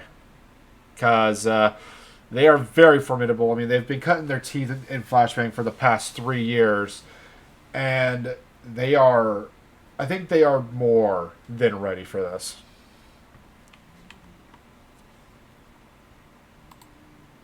Oh boy, we're gonna have to see. AAA went through literal hell and back in order to become the new Triple Tag Team Championships. And yes, while those belts did originate on Warzone, that is a disaster waiting to happen if it's the Murder Cave holding those belts. I mean, I think AAA have a very good chance against the Murder Cave. It's also because El Pollo and Demolition Fox are two of my absolute favorites, but I can't really... Oh, absolutely. And I can't play any biases here. And there's also El Pollo, who I would argue is just the most formidable one out of everyone there. So formidable, even Magic just decides, hey, I'm going to use the chicken wing too. I hope that doesn't become a regular thing. It has become a very lethal submission move over on Flashbang, and definitely something I know for a fact the Murder Cave have taken into account. I mean, yeah, so it could be interesting seeing how they counteract that. Exactly, but so until then, kind of while this was going on, we had a bunch of cameras in the background, and we had Louis McDonald attacking McMorgan. No doubt, probably under the influence of Earl King West. Saying, hey, a little bit back as a result of because Morgan threw locker a few times, so I saw this coming. Yeah, just a little bit. I mean, I'm just curious what's it gonna take for this little beef between McMorgan and Earl King to kind of just go away. My guess, I never. think it's no, because now you're getting Louis McDonald involved. So now it's Louis and Wes up against McMorgan, and I mean, yeah, I don't know Morgan as well. I mean, does he have anyone he can call on? he used to be a part of a team with Ginger Boy and Jack Abbott until they all parted ways because of, well, let's just say, Ginger Boy had a lot of. They were having a lot of disagreements of like where they wanted to go, and that kind of exploded out violently. And Ginger Boy then went on to go form the Three Kings with the Bell Bros, and they all had a change of mind. McMorgan, however, just kind of got left there after Jack Abbott left as well. So at the moment, no, he has no one. Mm. But I mean, thankfully, Earl King West seems to have a fair few amount of enemies. If I were to make a guess or two, you know. Yeah, because like Earl King's not running into the exact same situation that he had on Flashbang, where he made enemies and those enemies were fighting each other to get to him. People on Warzone have been a little bit wiser. Okay, well, at least there's one person who looks like who's out for McMorgan. We got Beowulf coming in to help out McMorgan. I believe he's in the hardcore division, yeah. So I mean, that kind of makes sense because McMorgan has some great showings among the other hardcore members of the roster. So, like, would you call it like a friendship bathed in violence? I would say so. One thing I can at least say for certain is that Beowulf knows if Morgan's involved, there's a great fucking fight to be found, and there's nothing I think Beowulf loves more than just a good fight. Yeah, especially if against a man as cunning as Louis McDonald and also Earl King West, the Faye King. I mean, Norse and Faye. Yeah, I mean, he's trying to start up the new empire, isn't he? I think he's trying to condense his allies to just Louis at the moment. But I mean, hell, Norse fighting Faye is actually more common than you think. Actually, not just in MNW, like myths in general. Then again, I don't think the legend of Beowulf ever went up against any kind of fairy folk. I think it was just the dragon. See Beowulf ready to end. Yeah, so remember that bounty, Joe? Yeah, I didn't forget about that bounty. Trust me on this one. Yeah. So while that was going on, it looks like Death Charge is trying to cash in on that. What was it? 8-figure? It was an 8-figure bounty, yes, according to Megablitz X, our local comic writer. And you see Death Charge taking just a little bit of a briny breath. He's going after this Mr. Simjax over here, Mr. Money in the Bank. So it looks like Death Charge wants a bit of that bounty. He wants the money. He wants the case. That case is a fast track to the world title scene. Oh god, just tossing out the Conqueror. Yeah, and now that it's, I guess all that you needed was just like, oh hey, there's a little bounty on the case now. If they can rip that out of Simjax's hands, that is their ticket. And there's Carcharodon. I guess he wanted a little piece of that too. Carcharodon intercepting Death Charge, which is kind of funny. The Sunken Sea guy got intercepted by the shark. That's actually kind of weirdly thematic. I guess you could say Carcharodon smelt some blood in the water. Yeah, you could say that. That's actually... Yeah, I mean... I did not think especially from a vampire. Can they swim? I think there's legends. Vampires swim. I think there's legends of them not being able to cross rivers, but I think they can swim. That's one way to. I mean, hey, that kind of makes sense. Some deep sea warriors cutting off the vampires' escape, as it were. Yeah, especially with what Carcharodon's been doing in the freaking Marianas Trench. That's true as well. Gosh, it really makes me wonder, because now Carcharodon and Death Charge obviously want a piece of the case. Oh, God. Or, I don't know, maybe they've been hired privately. Maybe there's more than one bounty, who knows? Well, I mean, once again, 8 figures is a hard number to pass up. Yeah, and Carcaradon, being a scientist, he could use some of that up for research money. Hey, Dr. Alba of Nomics, VIP. So we got the Doctor of Albenomics intercepting from Carcaradon into the locker room. There he comes. Trash can in hand, just wailing on the Conqueror. Although, I will say, out of the three individuals, the Doctor of Albenomics is definitely one I could definitely... Like, I could believe him to be a world title contender, like, having that world title, because that's, like, the one title that's been eluding him for a long, long time. He's had multiple instances, multiple chances at the MNW World Heavyweight title, but he has never won it. I mean, hell, the last chance he had before he became the Doctor of Albenomics was against Hat Smoke. Yeah, it's been that long ago. And the cruel, cruel man that he used to be is the keyword there, he had to put it up in a ladder match. He had the match as a ladder match. Oh, no. If you know anything about Alba, ladder matches are not his forte. In fact, he's it's kind of past trauma that he doesn't like talking about. Or in his case, record scratching about. Yeah, so it's, so you got 3 men so far who, all are keeping an eye out on that bounty. And again, an open bounty. This is just what the cameras captured so far. We don't know if any other fights have broken out or will break out in the near future. So Jax is probably going to have to get some backup over here. And then now we've also got the problem of McMorgan. Thankfully, he's got a possible ally in the form of Beowulf, keeping an eye on Louis McDonald.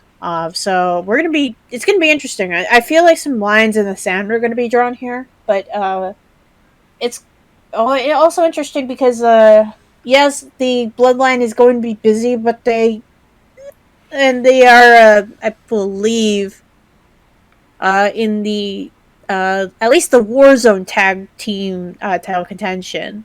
Oh yes, because of Carnival and Gorm. So we will be seeing the bloodline go up against the tag team champions of the Allods. But there are still other members of the bloodline he can call on. So again, it's going to be interesting seeing how if he's gonna feel the need to call on some allies, or if he feels this is just a minor inconvenience. I'm sure we'll hear from the man eventually. For sure, and I'm sure like Jax is gonna have some very poignant words come Saturday. So man, but yeah, from one grudge to another, we're gonna go right on ahead and get into this next match. We got the ever enigmatic storyteller with the blindfold off, by the way. So he's serious. Going up against Juan Chance. So Faye, how did this match come about? I'm not quite sure. I believe it's just generally building towards another possible title shot. Although it's interesting because the last time we saw Storyteller sort of anywhere near or involved was roughly around the same time we saw a lot of interruptions with the Big Oof title scene, because if you remember, we had One Chance.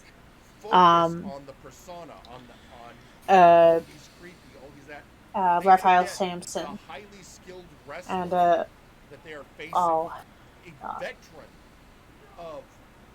Answer McCheese. I'm not quite sure directly myself here. I do believe it's generally just towards to build up to something, and I mean, to be fair, it's hard to tell sometimes with the storyteller. Maybe you just want to book him in a match so he's so he doesn't start trying to speak prophecy at you, which is a little leery, I'm not gonna lie. Yeah, I can never understand what the storyteller is saying. It's concerning because I think Robbie kept trying to ask him about the chair that just appears out of nowhere half the time. And This could be quick. nothing but riddles. That was his answer. And then a bookend onto Juan Chance will just close down his chapter 2, kicking right out at 2. Kick out at 2. Good job, Juan. Juan trying to stay alive.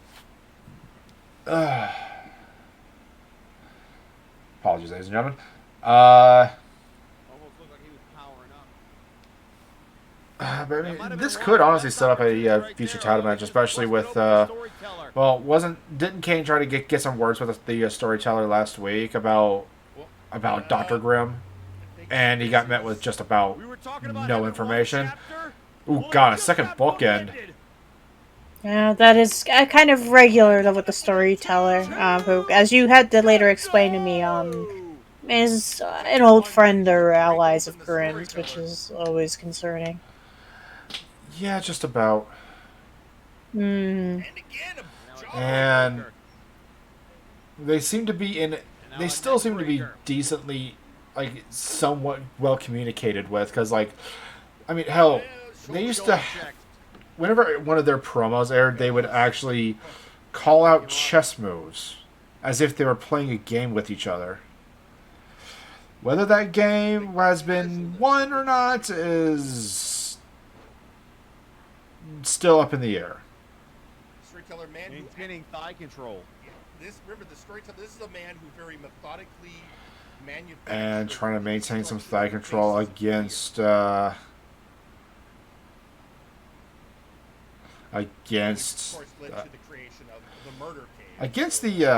plucky young upstart. Well, not really plucky young upstart anymore. He's been here for like a year now. Apologies.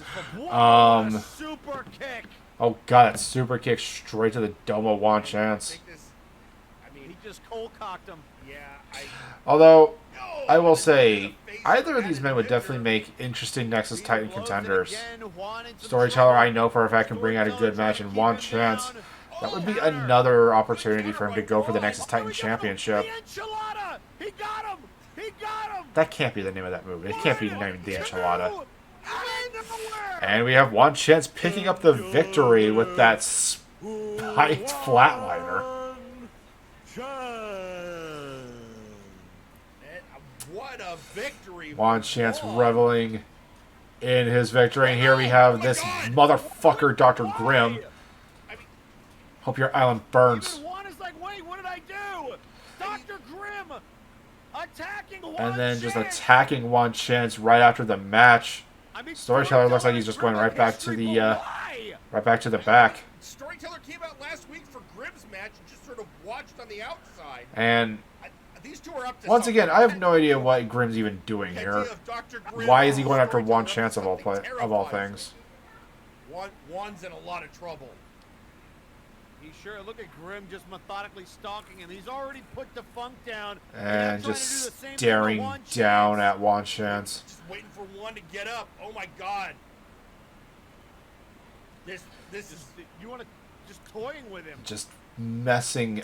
Like you said, what he like he's, I legitimately think he's trying to hospitalize the former member of the Jobber family. Which, yeah, for those who don't know, Juan used to be part of a family called the Jobbers. He's been elevated since. And then here we see, yeah, see, and then here we have Kane coming right on in. It's gotta be Kane. And just taking Grimm out of the ring.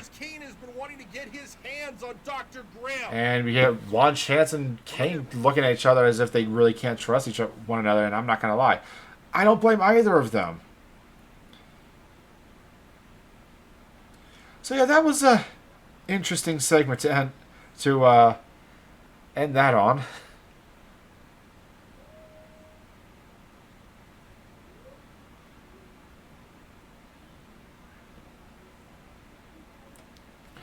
Alright, so, ladies and gentlemen, we're going to go right on ahead and get into our next segment. We are going to go right on ahead and get into a tag team match. Theron Eldrazi and CJR Killer going up against Satyrus Vasilicus, and Zephyr Tail Apex.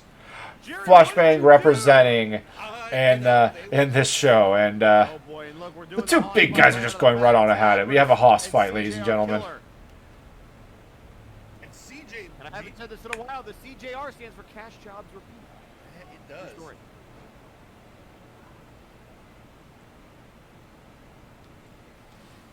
And CJR showing right now doing quite well. Oh god, big slam from freaking CJR right onto Satyrus.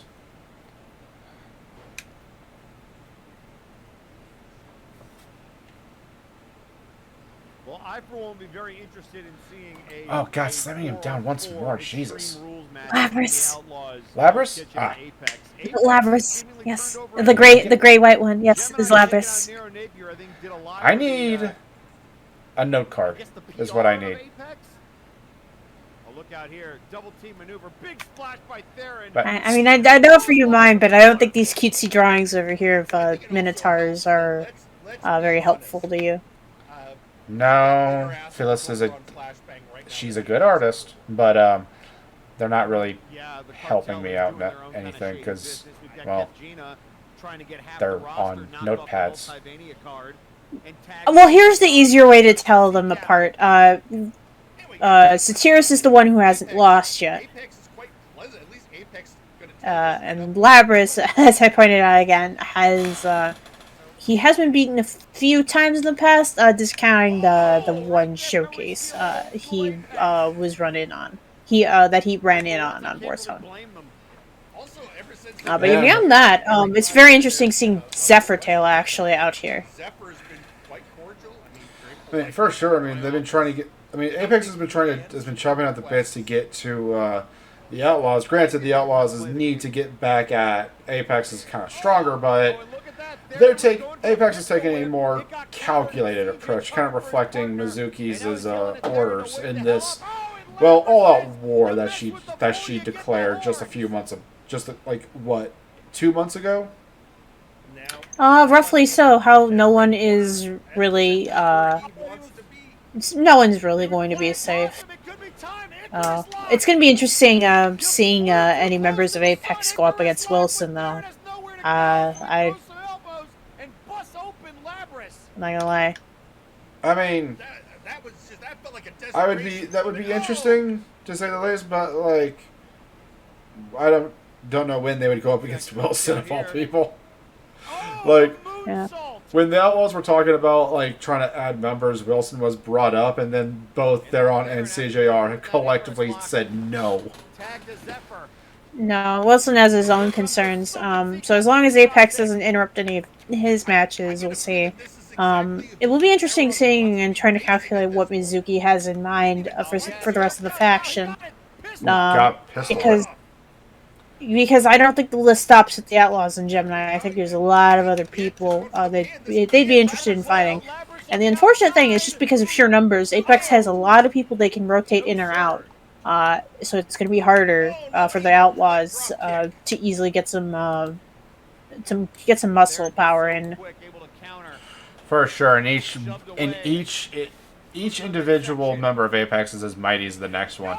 Yes, you have some who are a bit more accomplished than others, but honestly speaking, every single one of them, especially Revolos, are very formidable. Not just in singles, but tag as well. Hell, they excel in tag matches. 2, 3. I would definitely go. Bleh. Sorry, ladies and gentlemen. Your winners of this match are the Outlaws, and we have Blight and Laprise. Or is it Satyrus? Fuck. Yeah, remember how I said the Apex can easily rotate members in and out? This is why. Yeah, easily. And they can easily just watch the locker rooms and barricade and trap people up if they felt like it. Yeah, and they send their heaviest hitters out to dispatch after that loss. I mean, it's like I said, Apex excels in tag matches, but unfortunately for them, the Outlaws are kind of they have tag matches down as a clinic. But yeah, they can. I mean, there's a reason why they were multiple tag champions going into Multivania as the tag team champions for 2 years in a row. Actually, for like, no, it was 2 years in a row. It was 2 years in a row, and this is this would have been number 3, but it's not. Anyway, but still.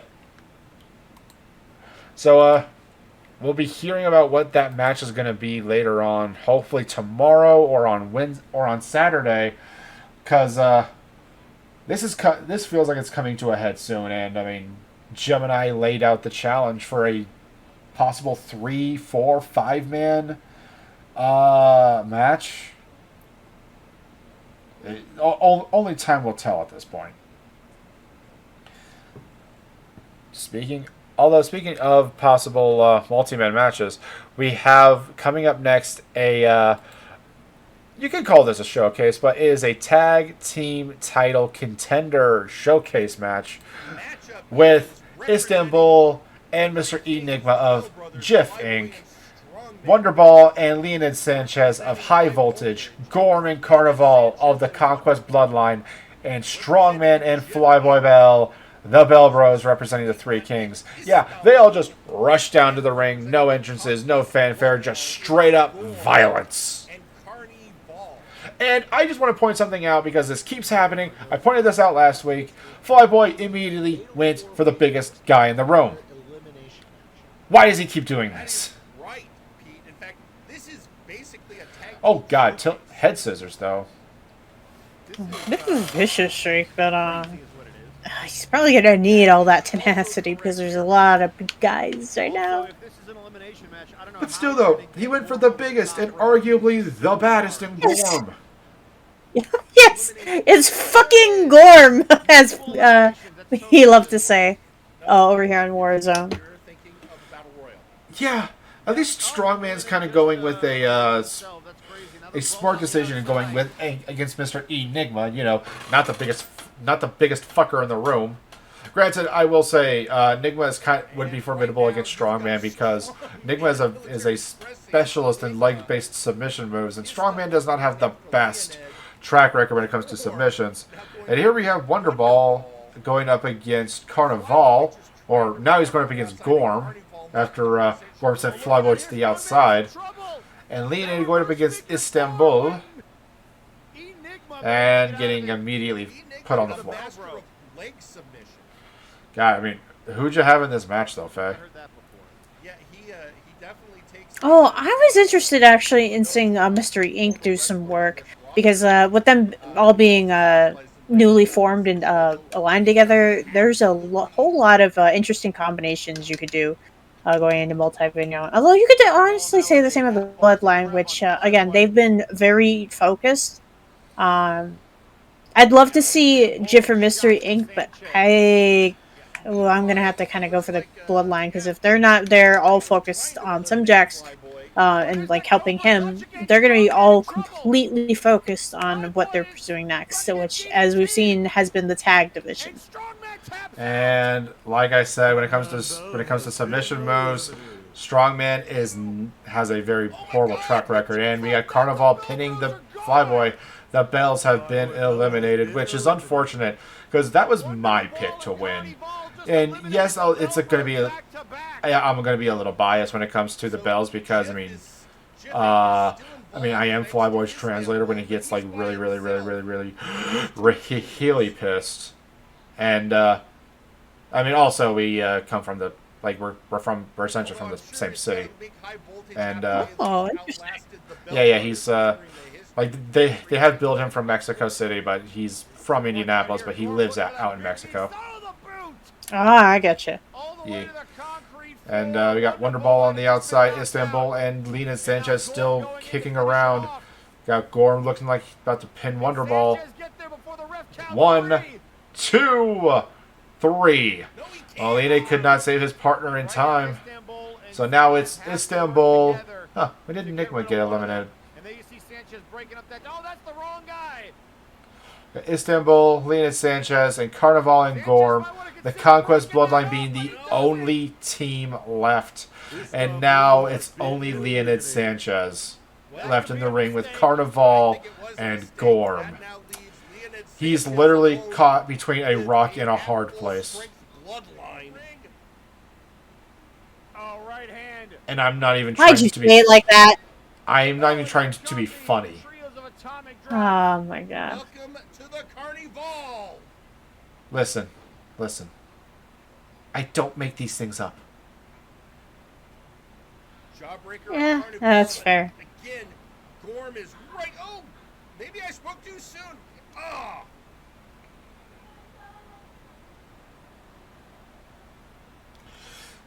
And at this point, I mean, you're literally caught between Carnival and Gorm at this point. Like both of these individuals can have a lot of room just to toy with you. Your best bet is to try to take out. Trying to take out one just to try and get at the other. And we have Carnival still busted open at that point. I mean, he would definitely have a better chance against Carnival and try to use his speed against Gorm.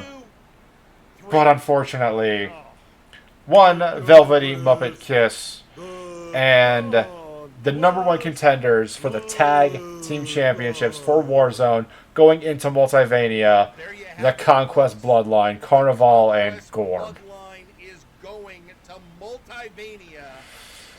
Although, as I mentioned prior, this was also, I didn't mention this prior, but it was also mentioned earlier on that these essentially these tag teams would be representing their respective factions. So this doesn't just mean this doesn't necessarily mean we'll be seeing Carnival and Gorm. We could see Carnival and Lady Boots. We could see Lady Boots and Gorm, for example, or Carnival and Gorm. It's literally really anyone from the Bloodline who will be going up against the All Odds. So they're going to make a decision, I'm sure, which. And I'm hoping they will announce that this upcoming show on Saturday. Apologies, I'm trying to pull something up right now. There it is. But, ladies and gentlemen, coming up next is your main event, the finals for the Kings Road Tournament. Nice Ice, Wilson, the winner, goes to the main event of Multivania to face Zako Duo for the MNW Multiversal title. Before going in, though, we do have one set of words, though, from a former teammate of Wilson, the Victimizer. Ladies and gentlemen, Maximilian Thunder Thighs. As soon as I pull this up, come on. Stop being a dick. Come on, help me out here. Jeez. I swear, this computer acts like it's rocket science. Anyway, the Warzone promo of the week, ladies and gentlemen. Okay, no more games. Where are you? Look at all this. The whining, the call-outs, taking my name and my faction's name to the public, demanding a match, and how you're taking down VIP. All to get my attention. Will you have it now, Max? What? No comeback? No heroic call-out? No rousing speech to get those irritating urchins you call your fans to believe in you? Or did you just remember another one of your idiotic business ventures and you need me to bail you out again? Normally I would be disappointed. But in the time we've spent together, I've learned that's all that you are. A disappointment. I granted you the opportunity to be a workhorse for VIP, but all you've done is drag our name through the mud. Though that's only a minor setback. I will remove you from the picture and then continue on to collect what is rightfully mine. Your time is up. Your time is up, Ozir. My time is now. What? Your time is up. My time is now. You can't see me. My time is now! See, you tried to break me. You have spent this entire year making sure that I am nothing more than a stepping stone for you! Even when you were so close, you still failed. So I'll say it again, and again, and again, and again! Your time is up.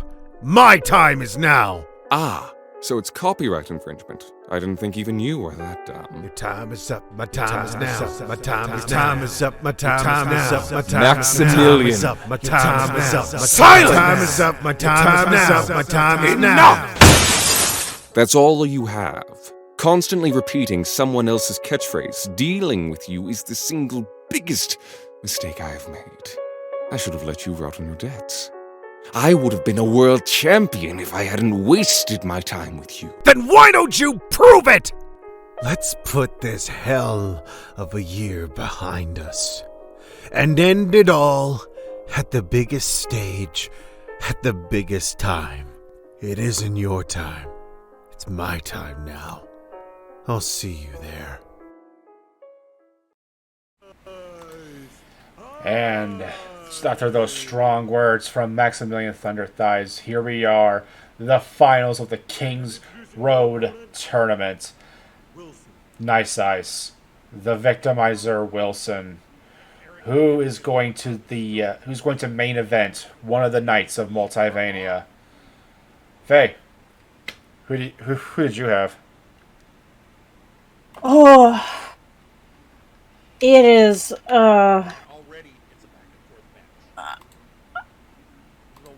I can't really avoid it. I think Wilson's gonna take it. I was hoping a Nice Ice, but it is...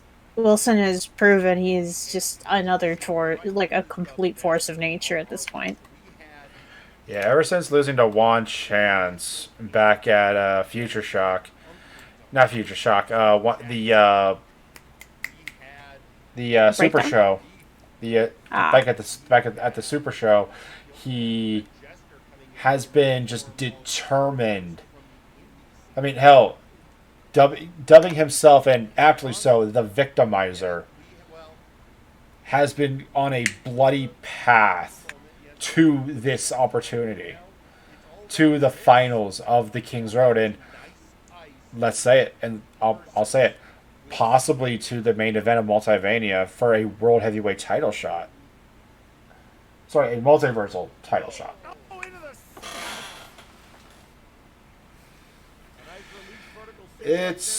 And I know for a fact Nice Ice has the power. He has the technology of Cyber Siberia behind him. I know for a fact he can do this. He has main evented Multivania before against Hat Smoke, ultimately not winning in that endeavor, but still. I know he has it in him to come out as the victor on this. I don't believe, for a second, you are correct that Nice Ice is going to make this a rather bloody endeavor. He's going to really force Wilson to use everything in his repertoire in order to put him down. As you've seen from Nice Ice before, he is not a pushover. This is a very, very even match. There is a bit of a tension, I do admit, watching, just concerned for the inevitable. But even I admit that Nice Ice was still pulling so much out of Wilson. It was great to see. Yeah, and that's exactly what you need going into the Multiversal Heavyweight Championship match. Yeah, you need, especially with Zako at the top, pretty much trying to find someone who's on his level. Oh, nice spinebuster though from Nice Eyes. Somebody who can kind of hang with him in that main event scene, and I mean, once again, Nice Eyes has proven that. Wilson, I would argue at this point, has proven that. He has definitely evolved from his, I guess you could say, slapstick role and into this cold-hearted killer.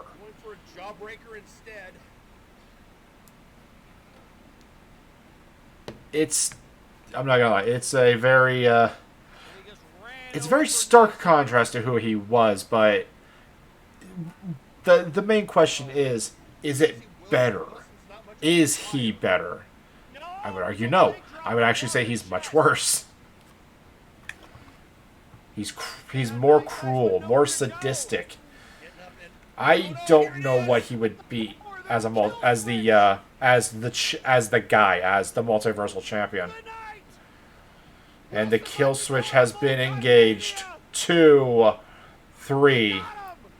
Well, my worst fears have been realized. Ladies and gentlemen, the winner of the King's Road tournament going to the main event of Multivania is Wilson.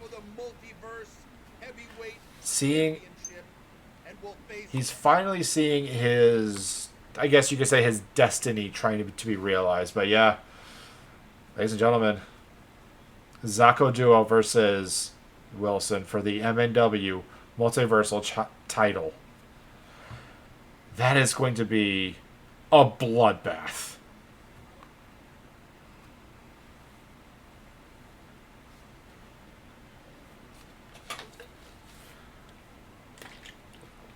Yeah, apologies, ladies and gentlemen. Had to take a drink. That was a whole lot of words I just said. But, yeah, so going into Multivania, ladies and gentlemen, this is, I would argue that this is the match to see.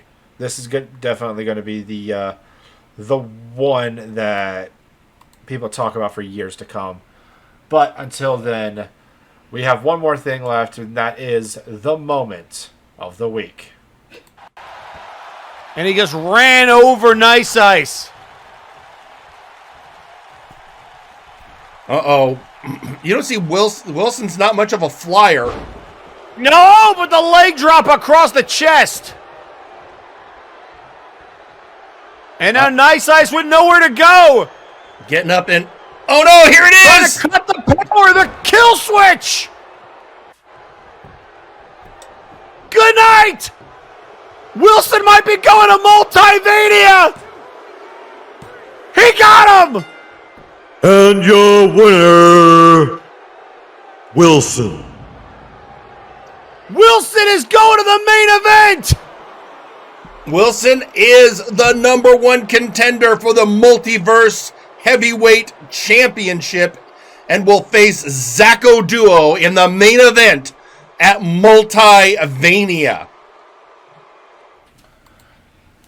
So, ladies and gentlemen, that, like, for everything that we have said during the match and more, your moment is the other main event being announced. Zako Duo versus the Victimizer Wilson. And, I got nothing else to say, honestly. How about you, Faye?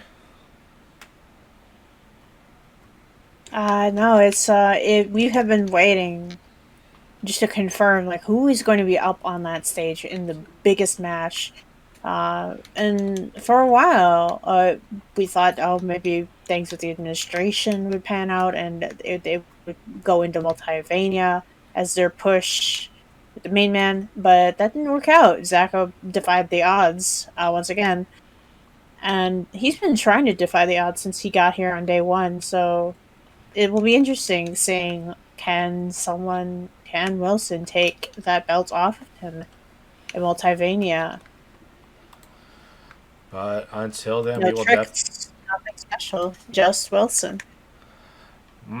For sure. And but yeah, that is the show for the night, ladies and gentlemen. You can go ahead and catch Friday Night Flashbang tomorrow at 8 o'clock Eastern Standard Time over at twitch.tv/Edward Bosco, as well as Warzone, 4 o'clock Eastern Standard Time on Saturday at twitch.tv/Dr_Caliban. Until then, Faye, is there anything that you would like to tell the Firing Line audience? Just remember that Multivania is on the weekend of the 9th and 10th, so everybody prepare to enjoy your 4th of Julys, and remember to tune in with us.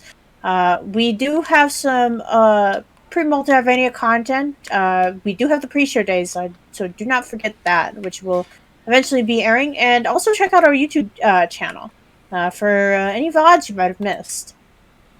Yeah, the one of the most recent VODs has just been uploaded from the 14th, and we're going to be slowly catching up on that here soon before Multivania starts, because we have a whole lot planned for you, and that's just for the pre-show, ladies and gentlemen. We got a whole bunch of stuff that myself, Faye, Jinn here, as well as the media manager Spencer Getty, has been cooking up in the background for your guys' enjoyment. So until then, keep an eye out for that. But for my co-host Faye Jinn, I am Joe Mojo, and we are signing out. Hey, it's Flashbang's Tiki the Troll here to remind you to pay that toll. How, you may be asking? Ha! Easy. Just be sure to give us a like, throw down a comment, and hit that subscribe button. Then we'll be seeing you around for the, next payment.